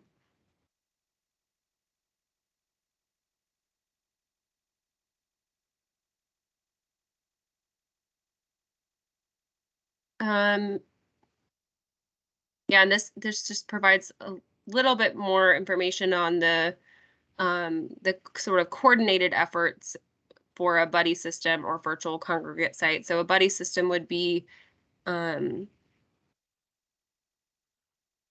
least 2 people taking out their meal from the congregate setting and eating it together elsewhere. Preferably it would be more than 2 people, but the requirement is to eat with another person, and that's not just eating with the people in the home. So it wouldn't be just the spouse of the person picking it up or their roommate or whatever. It would need to be someone else who they don't live with. So the buddy system is more in-person, and an in-person coordinated effort outside of the senior center or whatever. And then the virtual congregate setting is folks taking the meal home and logging onto their computer or tablet or phone or whatever and eating the meal with other people virtually. And those are just 2 examples. I'm sure that there can be more, more options. We just need to hear about what you're thinking at the local level and get those kinds of plans and policies in place.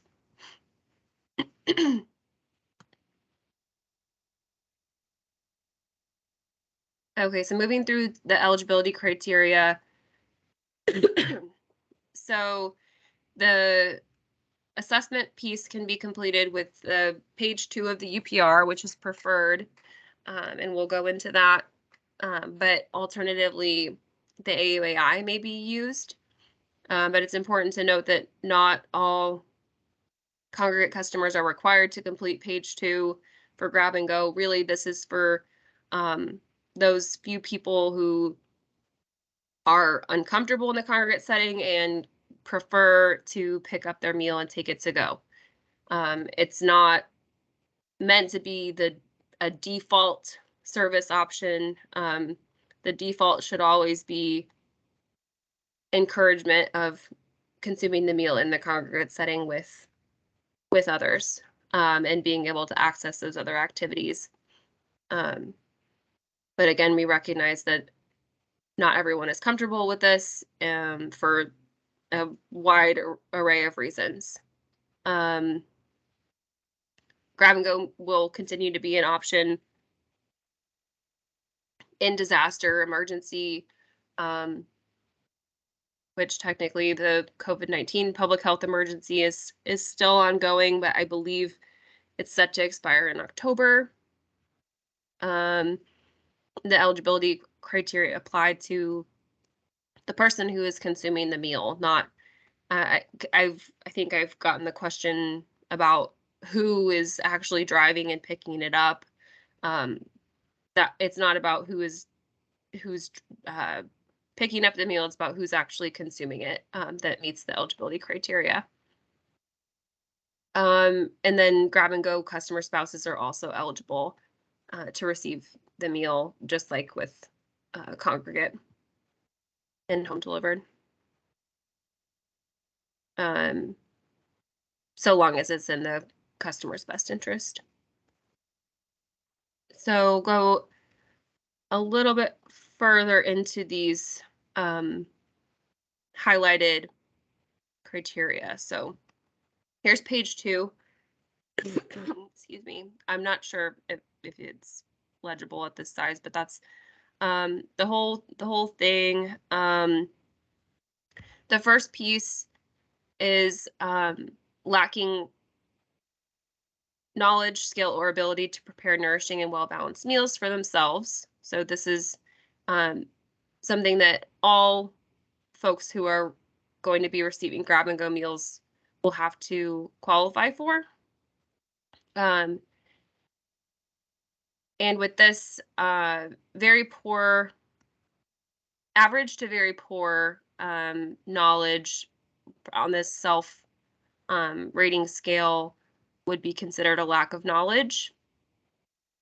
And then any difficulty with meal preparation, eating, shopping for food would be considered a lack of skill or ability. And then I would say the overall attitude towards healthy eating can help provide the reviewer's indication that the person would benefit from access to a nutritious meal through the OAA program, delivered how they prefer. So if that means grab and go, if the reviewer just determines that the person has a negative, generally negative attitude towards healthy eating, for example, they strongly agree that healthiness of food has little impact on their food choices. They strongly disagree that their diet contains a lot of vitamins and minerals. The overall sense that you get from the level of agreement with those healthy eating attitude questions shows that the person needs this nutritious meal regardless of their willingness to socialize and attend the congregate setting. That's ultimately in the whoever is reviewing the UPR, which is completed by the customer, that they would be eligible. But I think that focus on knowledge, skill, and ability is the main goal here.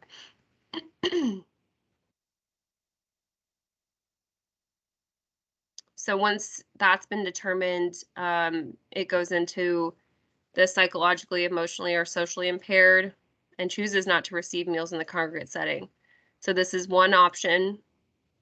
And using the page 2, you can use the information gathered from the what prevents you from attending the congregate meal site section. This, again, could be a wide array of things, but for this eligibility criteria, it doesn't have to be some official mental health diagnosis or anything like that. Emotional, social impairments can be quite subjective in terms of what makes them uncomfortable in the congregate setting. Maybe, for example, they are uncomfortable with their the appearance of their teeth or their hygiene, their mobility, their vision. They have an ongoing concern about infectious exposure to infectious disease. They, in general, feel anxious when interacting with other people. I'm sure the folks on the call could come up with numerous examples of things that would be legitimately impairing someone to attend the congregate setting.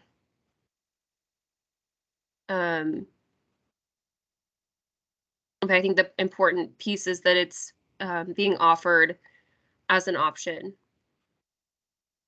And if you're not able to get enough information from that what prevents you question, you can look towards the how often do you leave the home, and if it's never, very rarely, and they answer the why, this also might be an indication of why they're not comfortable in the congregate setting. And just a reminder here, we need to focus on our target population for OAA. It's not intended to serve absolutely everyone. It's intended to target those in greatest social and economic need, low-income older adults, minority older adults in rural communities, older adults with limited English proficiency, and older adults at risk at institutional care. Obviously, we don't want to deny anybody, and it can be complex between the social needs of people and the general low food security and hunger. But I'm confident that this network can continue to offer the various options of meals to everyone and find a way to not be exclusionary, but be a little bit more intentional on how the meals are delivered and what we're encouraging. Because of course we don't want to see a program, a non-existent congregate program where everyone is just driving through a drive-through to pick up their meal. That is defeating the purpose and is not necessarily the most sustainable. Okay, so if the person lacks knowledge, skill, or ability to prepare nourishing and well-balanced meals for themselves, but there's no indication that they have any kind of impairment that's keeping them from attending the congregate site, they could also lack a formal or informal support system that's willing and able to provide needed nutrition services. So this kind of lends itself to more of the food security piece. Again, they're still choosing not to attend to the congregate setting for whatever reason, but your reviewers can deem them eligible based off of their lack of support from the community to access nutritious food, whether they like, obviously we can't means test, but based off what they are indicating in terms of access.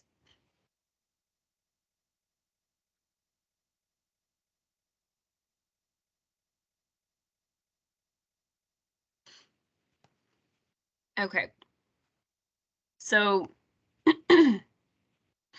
a little bit further on the socialization.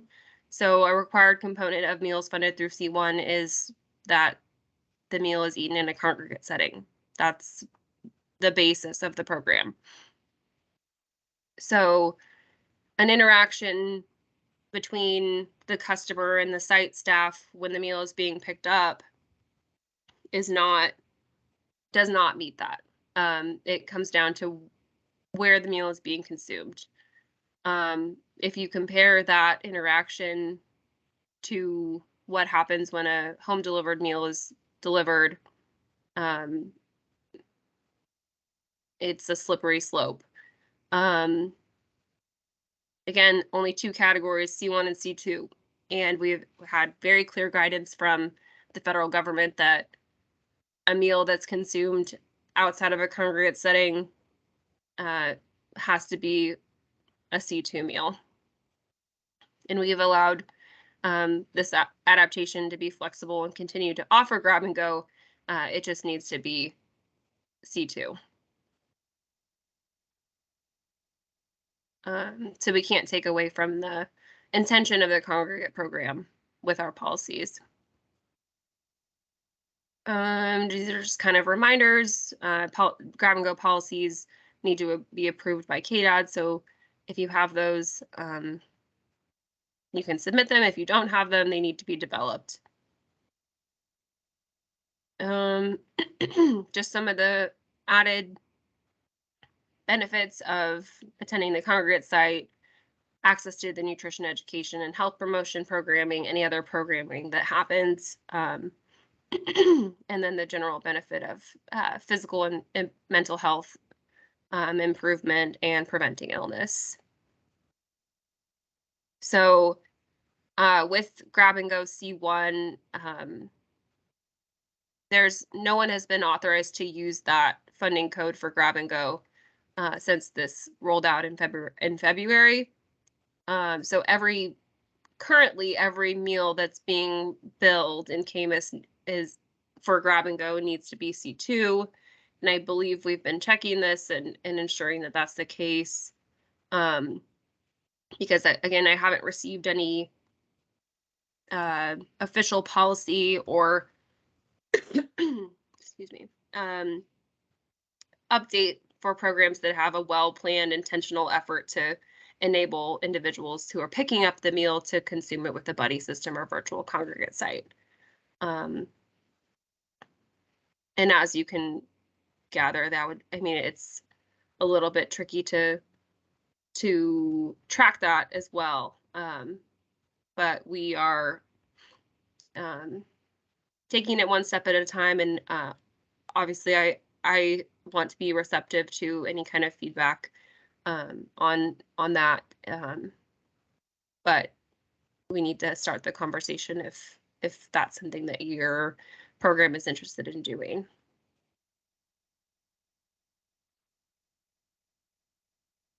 This is just a summary of the funding, which we know. So but the determination of the budget happens at the AAA level. So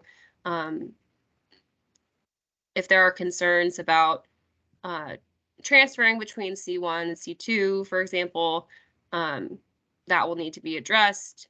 C1 should only be used for congregate and in very few cases that need to be approved for grab and go. C2 is for home delivered, congregate meal home delivered, the illness related, and grab and go. And then we have a summary of the assessment requirements, just all in one place. So the UPR we used for continued to be, nothing's changed, continued use for congregate, page 1, and then grab and go, pages 1 and 2, and then the congregate meal illness related home delivered continues to be page 1 only. The AUAI may be used for home delivered meals and grab and go, but UPR would be preferred. for grab and go. The UAI should be used for home delivered meals if the customer is requesting other in-home services, or whatever reason they might have completed a UAI. It's prohibited to have any kind of duplication between AUAI and UAI. There's no valid reason that if a person has a UAI on file that they also receive an AUAI to register for home delivered, because the UAI covers the same assessment criteria. So that it's a burden on the customer, and it just utilizes duplicates resources. So reporting and data requirements. So page 1, UPR is data entered into CAMUS as always. UPR page 2 does have a requirement to be uploaded into CAMUS at this time. That hopefully will be changed down the line, but that's our only option right now. If that is not possible, that is why the AUAI is allowable as an assessment tool to be data entered. And then just some of the other requirements, not new. The OAA manual report will distribute instructions towards the end of the federal fiscal year for that. And then on your area plan final narrative, which is due in November, you may choose to provide an annual update on what you're doing around nutrition. And then just some frequently asked questions. There might be some duplication here. Excuse me.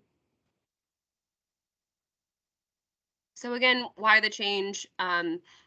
There's no authority in the Old Americans Act to allow for frequent ongoing grab-and-go meals with C1 funding. And because there are only 2 OAA nutrition titles, those types of meals have to be funded under C2 per ACL. So we have to continue encouraging true socialization and eating the meal with others in the congregate setting, while finding a way to balance choice and preference of folks in the community. How do we handle customers with occasional doctor's appointments requesting takeout meals?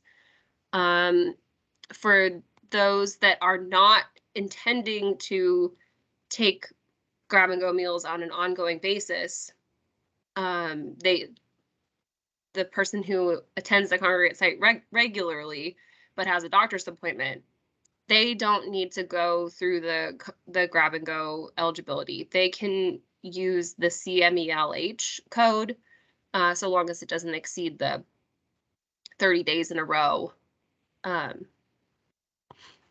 max. How should extra or second meals be counted? Extra second meals taken out and consumed elsewhere outside of the congregate setting would have to be counted as grab-and-go C2. So even if the person is eating their congregate lunch in person in the setting, if you have a program that is offering extra meals, that extra meal is not a congregate meal. It has to be a grab-and-go C2 meal. Again, there's no authority for that in the Act. So it would be a violation to count that as a C1 meal because they're taking it home to eat, presumably alone outside of the congregate setting. What's the maximum funding transfer between C1 and C2? The AAA may transfer up to 40% of the Title C1, C2 allocated funds for each respective nutrition program. Will the UPR page 2 be added to CAMUS for data entry? I do have a problem report request in to get this change reflected. However, there are a lot of IT projects that are taking priority. So I hope that will happen. I know that the upload is clunky and not possible for everyone, but the goal is to have this eventually. So the upload is our workaround And then again, AAA is providers that don't have this function or don't have the ability to use that function may use the AUAI for Gmail assessment. And I kind of addressed this too. The customer visits with site staff when picking up the meal. Can this be counted as C1? Ultimately, it comes down to where is the meal consumed. If bites are taken at the congregate setting, they sit down for a few minutes and have a little bit of their meal, and then they take leftovers. That's a congregate meal. But if the meal is just taken out, and you don't know where they're going, what they're doing with it, there's no buddy virtual system in place, that's going to be C2. Okay, and with that, if I still have a voice, then we will move on to questions, which I saw a lot come through the chat. So thank you all for your patience with that.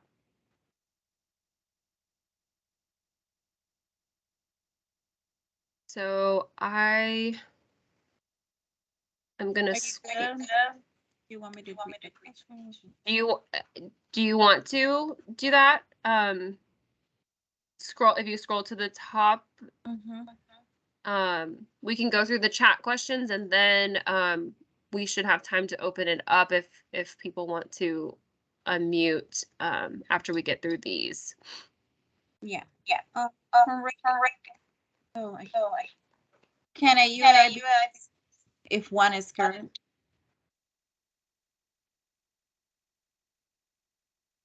Can a UAI be used for what? I believe it's related to the AUAI, that it cannot be duplication, so you could use the UAI. Yes, for that. If you can, let me look in the For chat. what service? GMEL. I don't see why not. If the person, I wouldn't think that would be very common, but if the person had a UAI on file and wanted to access grab and go meals, then yes. Okay. Question from Nanette. Does Cadets pull reports to identify clients with red flags when a disaster happens for the AAA?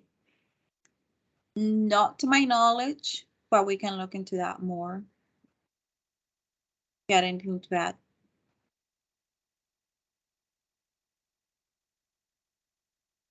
Okay. I don't know anything about that, so. Yeah. I can look into it more, but not that I know.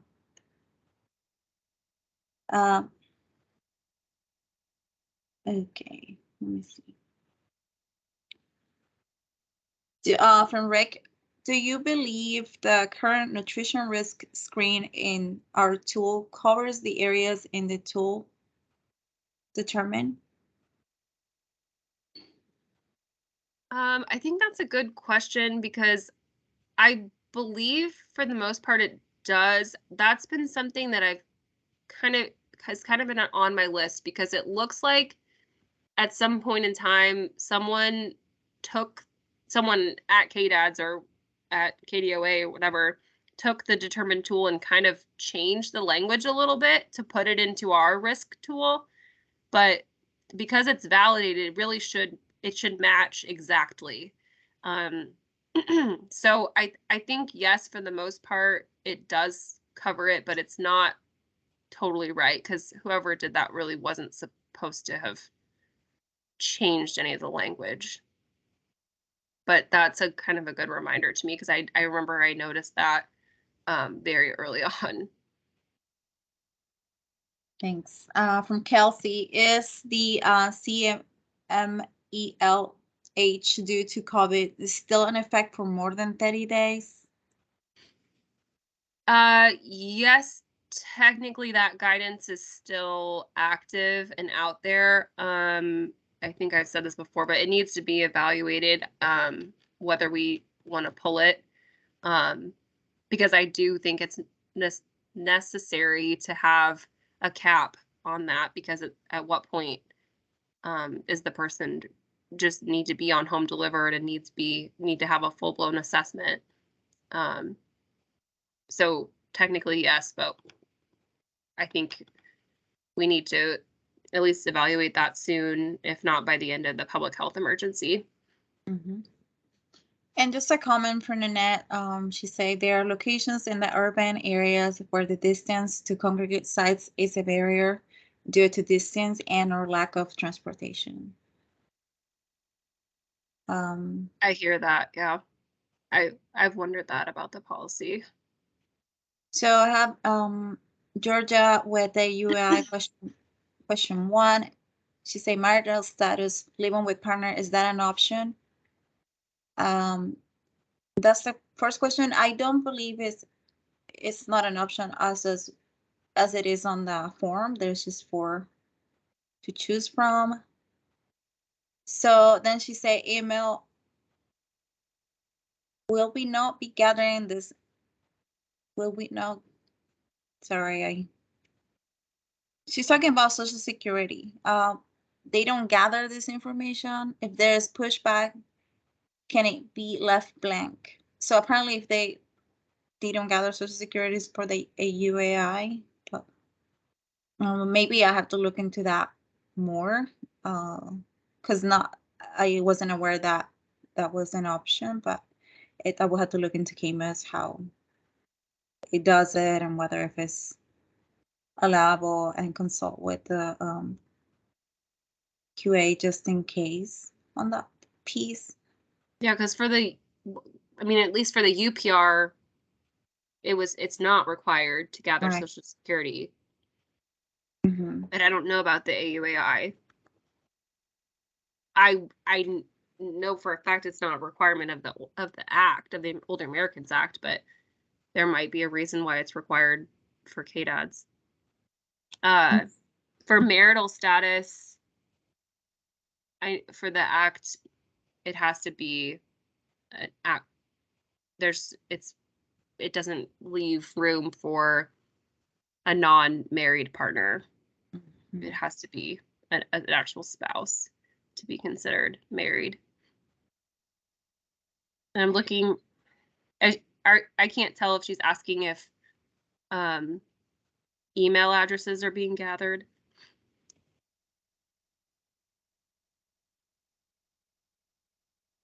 Yeah, and if we didn't completely answer your question, you can always email us or provide an example.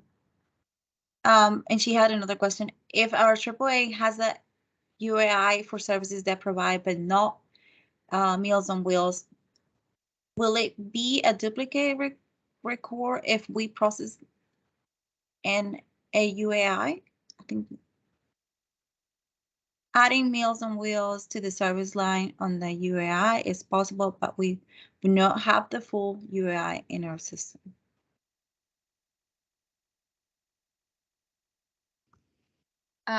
Yes, I believe that's exactly what I was noting is not allowable.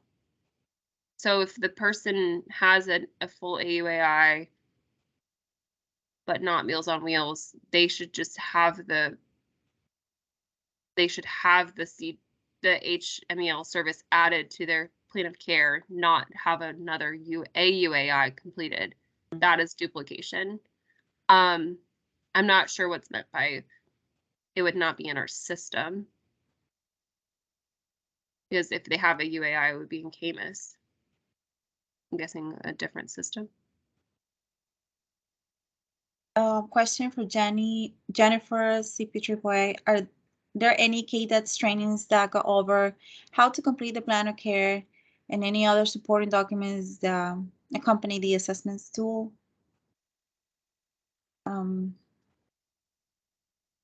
As far as training goes, we have a UAI training, which it talks about the plan of care.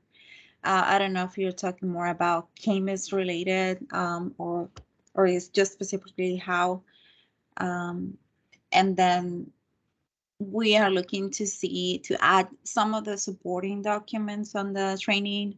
I've been in conversations with QA specifically to what they look on. But yes, the plan of care is instructed completion on the UAI training.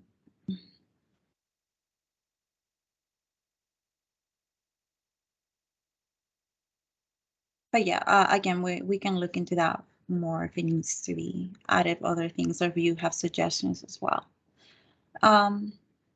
Question from Kelsey. If they put their date of birth that shows they are under 60, but say they are 60 plus, can we verify that with them, or do we need to go by the age they put down? That's a really good question. It kind of makes me wonder if when you enter, so the age of the person in CAMUS, I imagine, is determined by the date of birth.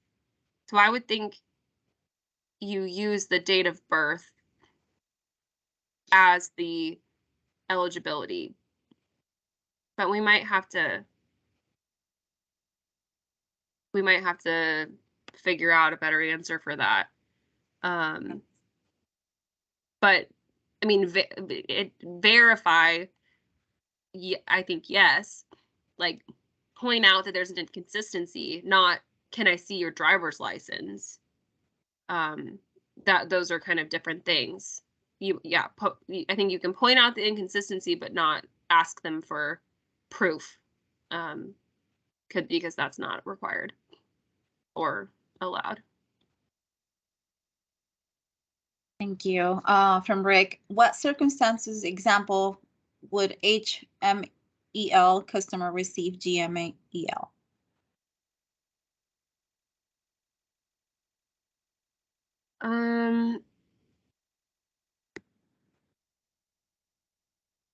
I would think if they, I don't know. I'm not sure about that one. I'm just kind of brainstorming, because if they are an HMEL customer, they are deemed to be homebound. But I feel like I've heard of homebound individuals that are receiving home delivered meals, occasionally attending the congregate setting, because that is allowable. So maybe every once in a blue moon they want to pick up their meal rather than have it delivered. I'm not sure, but someone else might be able to chime in that has 2 cents or experience with that. I have a raise hand. I'm trying to see. No. Not anymore. It was Debbie.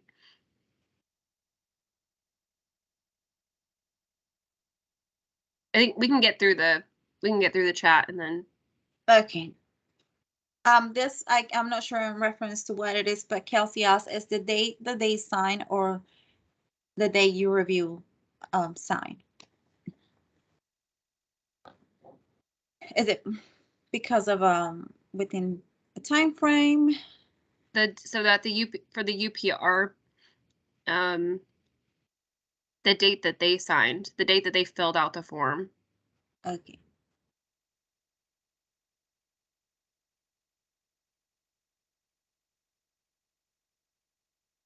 Okay. From Georgia, race, white Hispanic, no longer an option. Hispanic is the ethnicity. So if the person is Hispanic, they would select race as white or whatever race they want, and Hispanic as the ethnicity. So those aren't two together, they're two separate demographic questions. Thank you. Did that make sense, Cynthia? Oh, did that make sense? Oh yeah. It's always been like that confusing part, the race and the ethnicity part. But. Yeah. Question from Leslie, for UI, if disabled person under 60 lives with a person age 60 plus, can the disabled person receive home delivery meal if the 60 plus person is not? Either because the 60 plus person is not homebound or does not want to participate?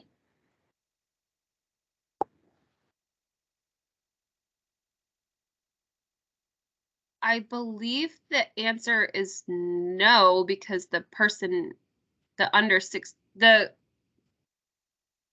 60 person being eligible is dependent on the 60 plus person being a participant. Got it.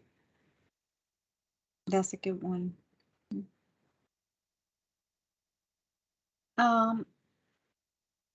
Yeah. And the Jennifer, and the registration day, customer signature day, and or review day are on different dates. What day is the soonest that the plan of care starts day can be? Would it be the latest of all 3 dates?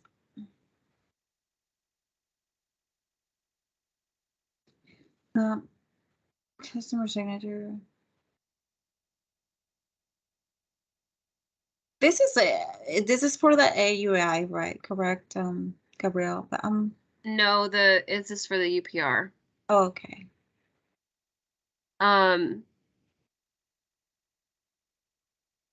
It could be the registration date. It doesn't need to be the latest.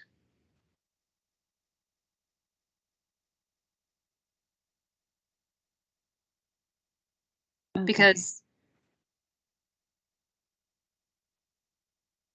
yeah, I don't see why it would need to be the latest.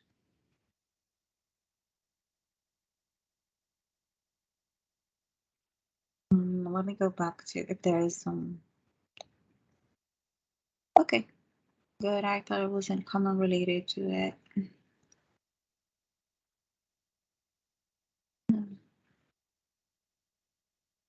Ferdinand, is there a scheduled day for the socialization plans for meeting the GMEL requirements to be submitted to the AAAs for review and approval? Ideally, it would be before the end of July for the full rollout, but I think it can be flexible. No, I haven't thought of a date. Can you define what a buddy system is? I think I did that. That the buddy system is more so 2 or more people take the meal out of the congregate setting, and there's a coordinated system where they eat it somewhere else together, versus taking it out of the site and eating it virtually together, if that makes sense.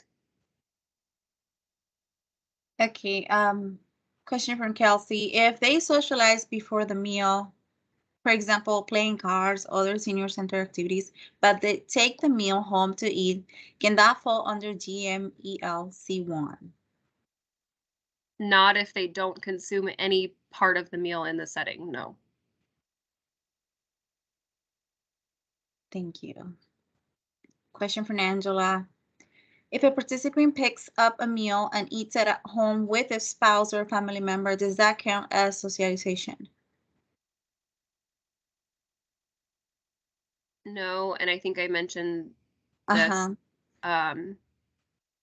It's if it's the folks that live in the home with them that they see every day or whatever. No, that's not the intention. Question from Michelle. How is the social requirements met track with the CHAMPS program? Can the same methodology process be used for grab and go to make it a C1 eligible meal?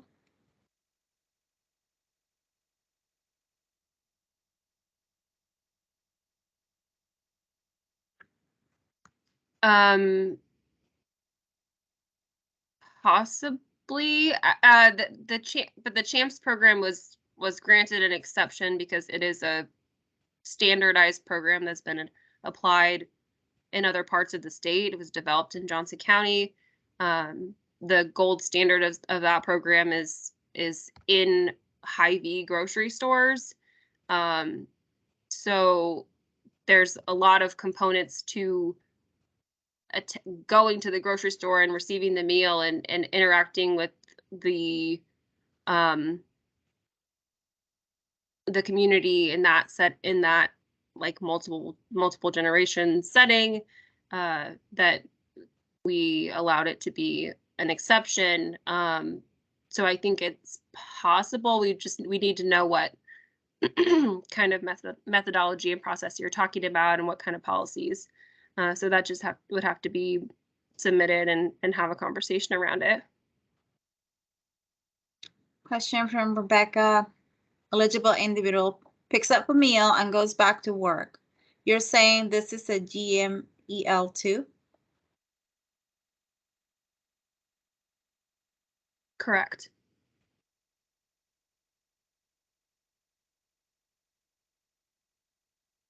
Okay. Question from Alan. Could you please provide the PowerPoint for future reference? Yeah, the PowerPoint slides and the recording will be shared. Also, Leslie, adding, please provide written answers to the questions asked, as it's hard to fully understand answers being provided in this format. I believe a transcript will be with the recording, so that might be helpful. Okay, question from Salmers. Sometimes HMEL will stop by a senior center to pick up a meal if they had a doctor's appointment and missed their meal. I think that's in response to Rick's question. Oh, I'm sorry. Like of examples where a home delivered customer might get a grab and go. Question from Kristen. We have several to pick up 2 meals per day. Will that be red flag that they receive 50 meals per month?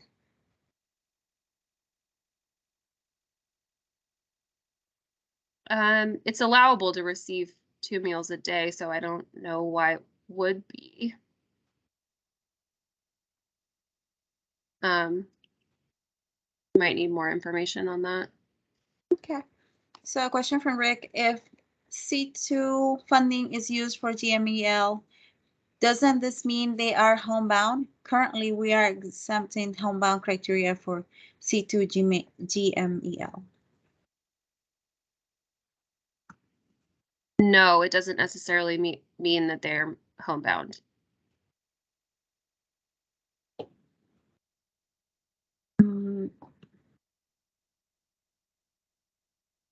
Question from Adrian. Adrian, what is the total meals allowed? Is it back to 14 per week or is still unlimited? I don't know if it was unlimited. I think I don't think it was ever unlimited. But similar to the 30-day CMELH, I believe the guidance is still technically active to allow for up to 3 meals a day. But the long-term policy in the field service manual is 2. So we'll have to look at that. And you might let me know if there's still a need for 3 meals a day. And I'm not aware of whether that flexibility is being used or not. Question from Susan. What would the process be, including the time frame, to assess the additional GMEL page? Will we go ahead and complete a new UPR early so that the page 2 can be captured for folks that are GMEL, or would we wait until it is time to complete the annual redetermination, or should we do page 2 only with those folks now and get it uploaded?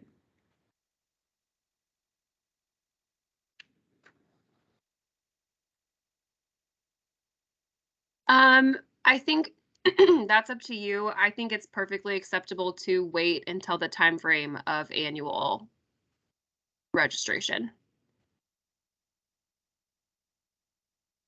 Question from Jennifer. Is CHAMPS eligible for GMEL? I was told by someone that it is not.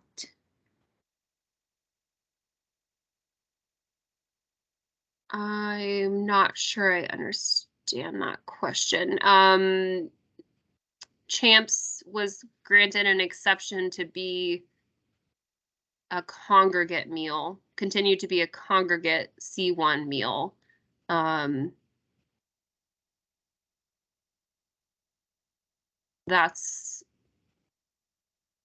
think that's all I can really say about that.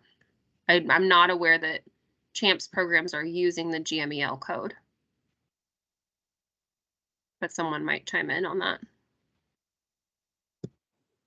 This is Susan Harris, and we are still using the CMEL code for CHAMPS. We have not changed anything for CHAMPS.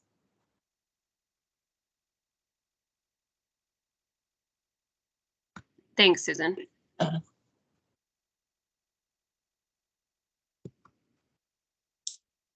And as I understand it, there's not really a method to track whether a meal is CMEL versus GMEL in the grocery store or restaurant or wherever the CHAMPS program is located. It's not feasible to make that determination. Yeah, it would just lead to additional tracking that the restaurants, the providers would have to do that they're not able, they don't have the capacity to do that. Yeah.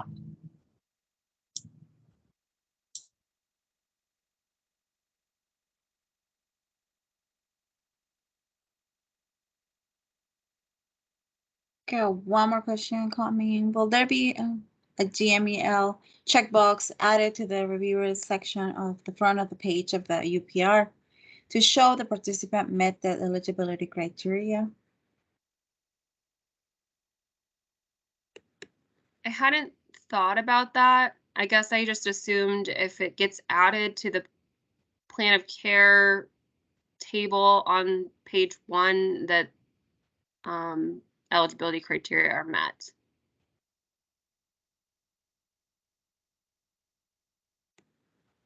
Okay, thank you. And a question from Sharon. Page 2 for the GMEL meal is optional. So if the client does not want to fill out, can they still be put under GMEL? No, it's optional in terms of if they're not interested in receiving grab-and-go meals, they don't have to fill it out. But if they are interested in receiving grab-and-go meals on an ongoing basis as their primary method of receiving meals, they would have to fill it out. Unless, well, yeah, that it's only optional because in that sense. If they're just showing up to a congregate setting, they're only interested in attending the congregate setting, it's optional. I hope that makes sense.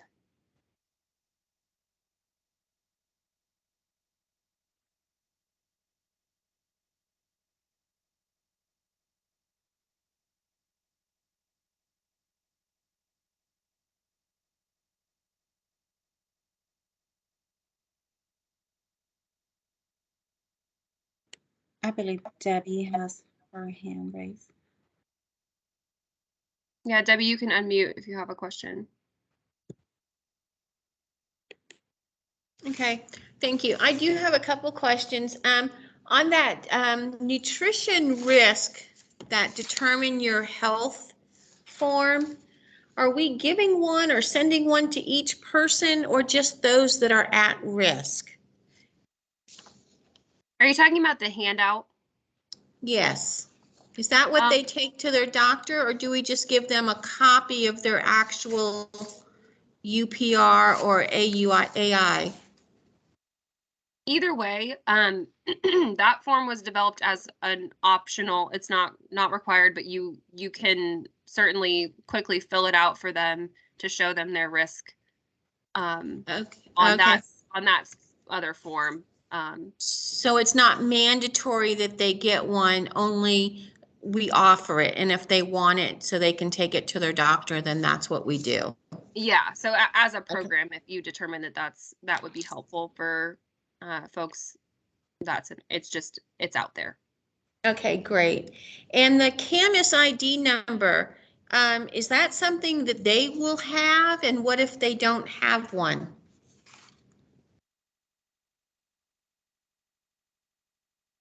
I think that comes down to the kind of order of how it depends on, like, probably on the area of the state that you're in, because the customer's not going to know their Camus ID, as far as I know. And sometimes the order of things on when the Camus ID is actually created, their record is created in Camus is variable. So I'm not sure how to answer that. Okay, I'm because sure so someone far else. I've never had anyone that has had one. Okay. Okay. And where are you? I'm in Beloit, North Central Kansas. I believe this just if they were to have a standard intake and then they were to be entered into Camus, that will prompt a Camus ID. But like Abbr mentioned, it's the order of how you guys do. Sometimes that. So if they have a particular caseworker, that's where they would get that ID number. And then will it be sent to me somehow? Debbie, this is Kelsey with North Central Flint Hills. Yeah. And that's something that happens on our side with the data entry piece. So So you I don't don't have to worry worry. about the Camus ID. Okay, that's all I need. Thank you. You're welcome. Thank you, Kelsey. I do have. Are you good, Debbie? I am. Thank you. Mhm. You're welcome. I do have one more question from Pamela. I'm sorry, Angela. If a participant is primarily a CMEL client and only occasionally gets grab and go meals, do they need to complete the second page?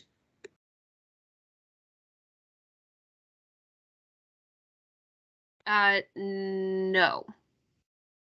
And but that's occasionally, the definition of occasionally gets a grab and go meal is if they need to get one for a medical appointment or a medical reason.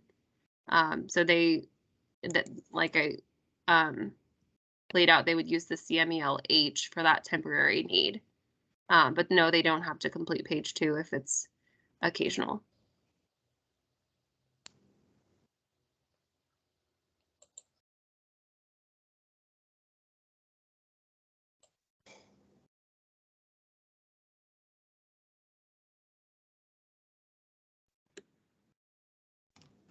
Thank you. I'll just give one more minute if somebody has one more question.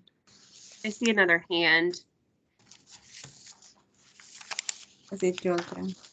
So it's Georgia. To be clear, then I want to make sure I understand it.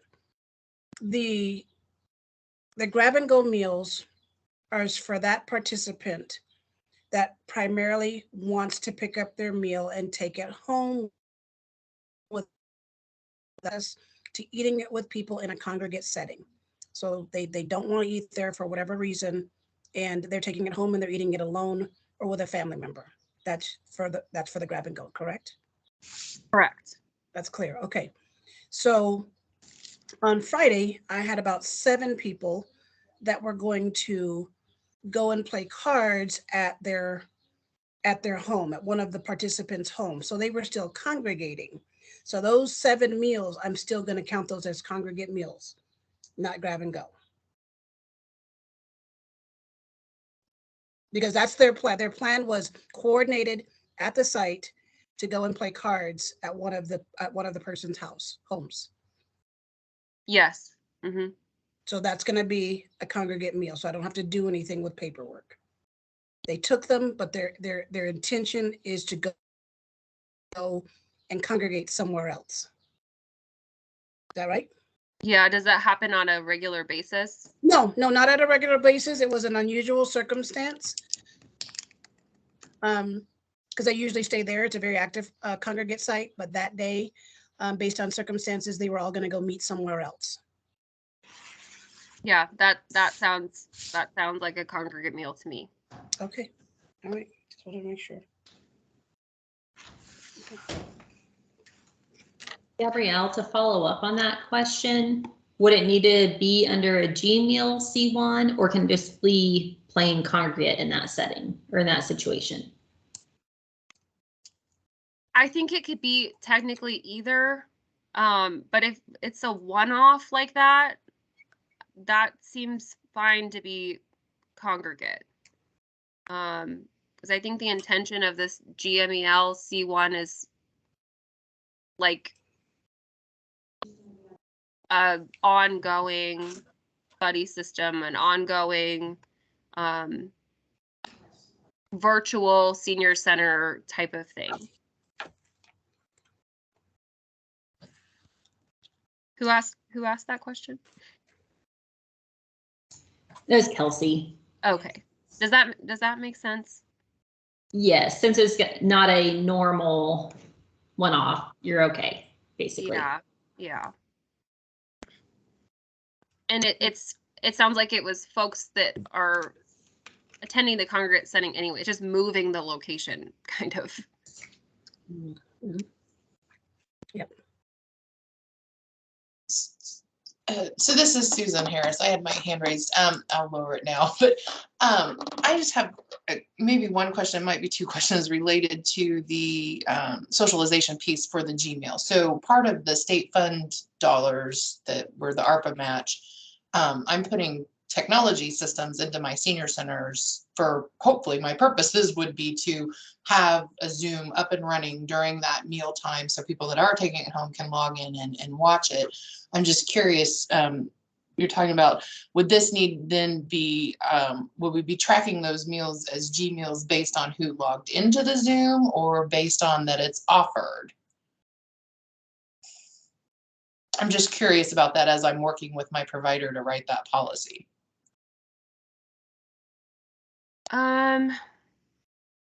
I think that's a good question. We might have to have a conversation offline about that. Okay.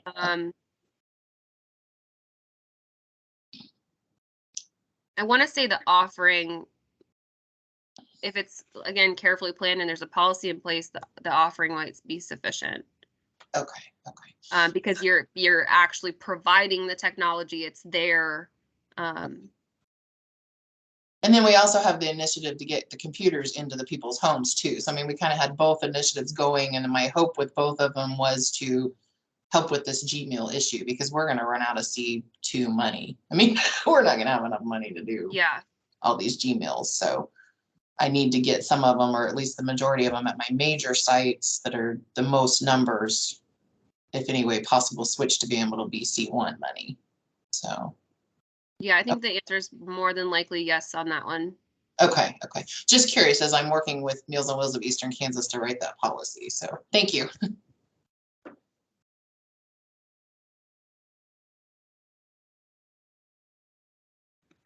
Just a comment from Rick. We will need to get used to using C2 home delivery for active non-homebound customers.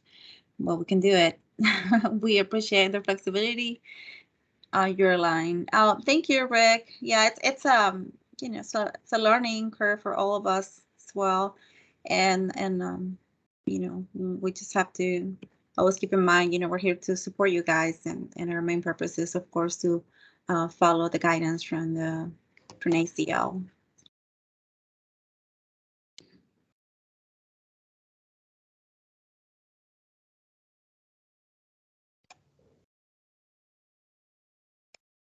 I believe that is it with questions.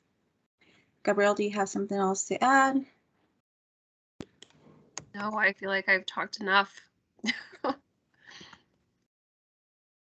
But yeah, we will share the slides and everything after the fact. Of course, any other questions that come up can be emailed to us. I appreciate you all being here and asking great questions.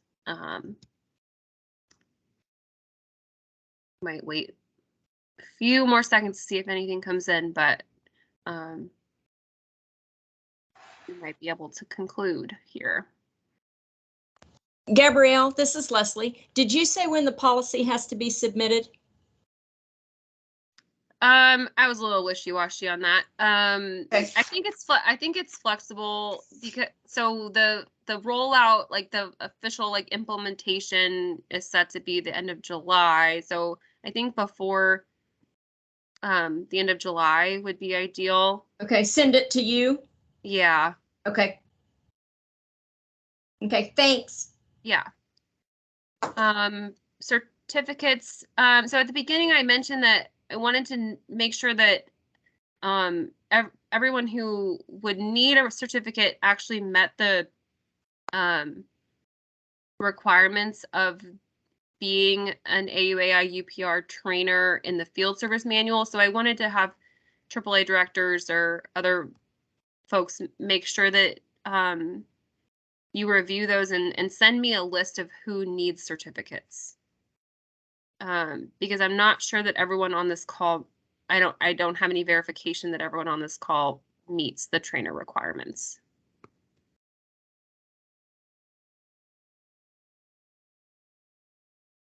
But yeah, that's the goal, to get certificates out.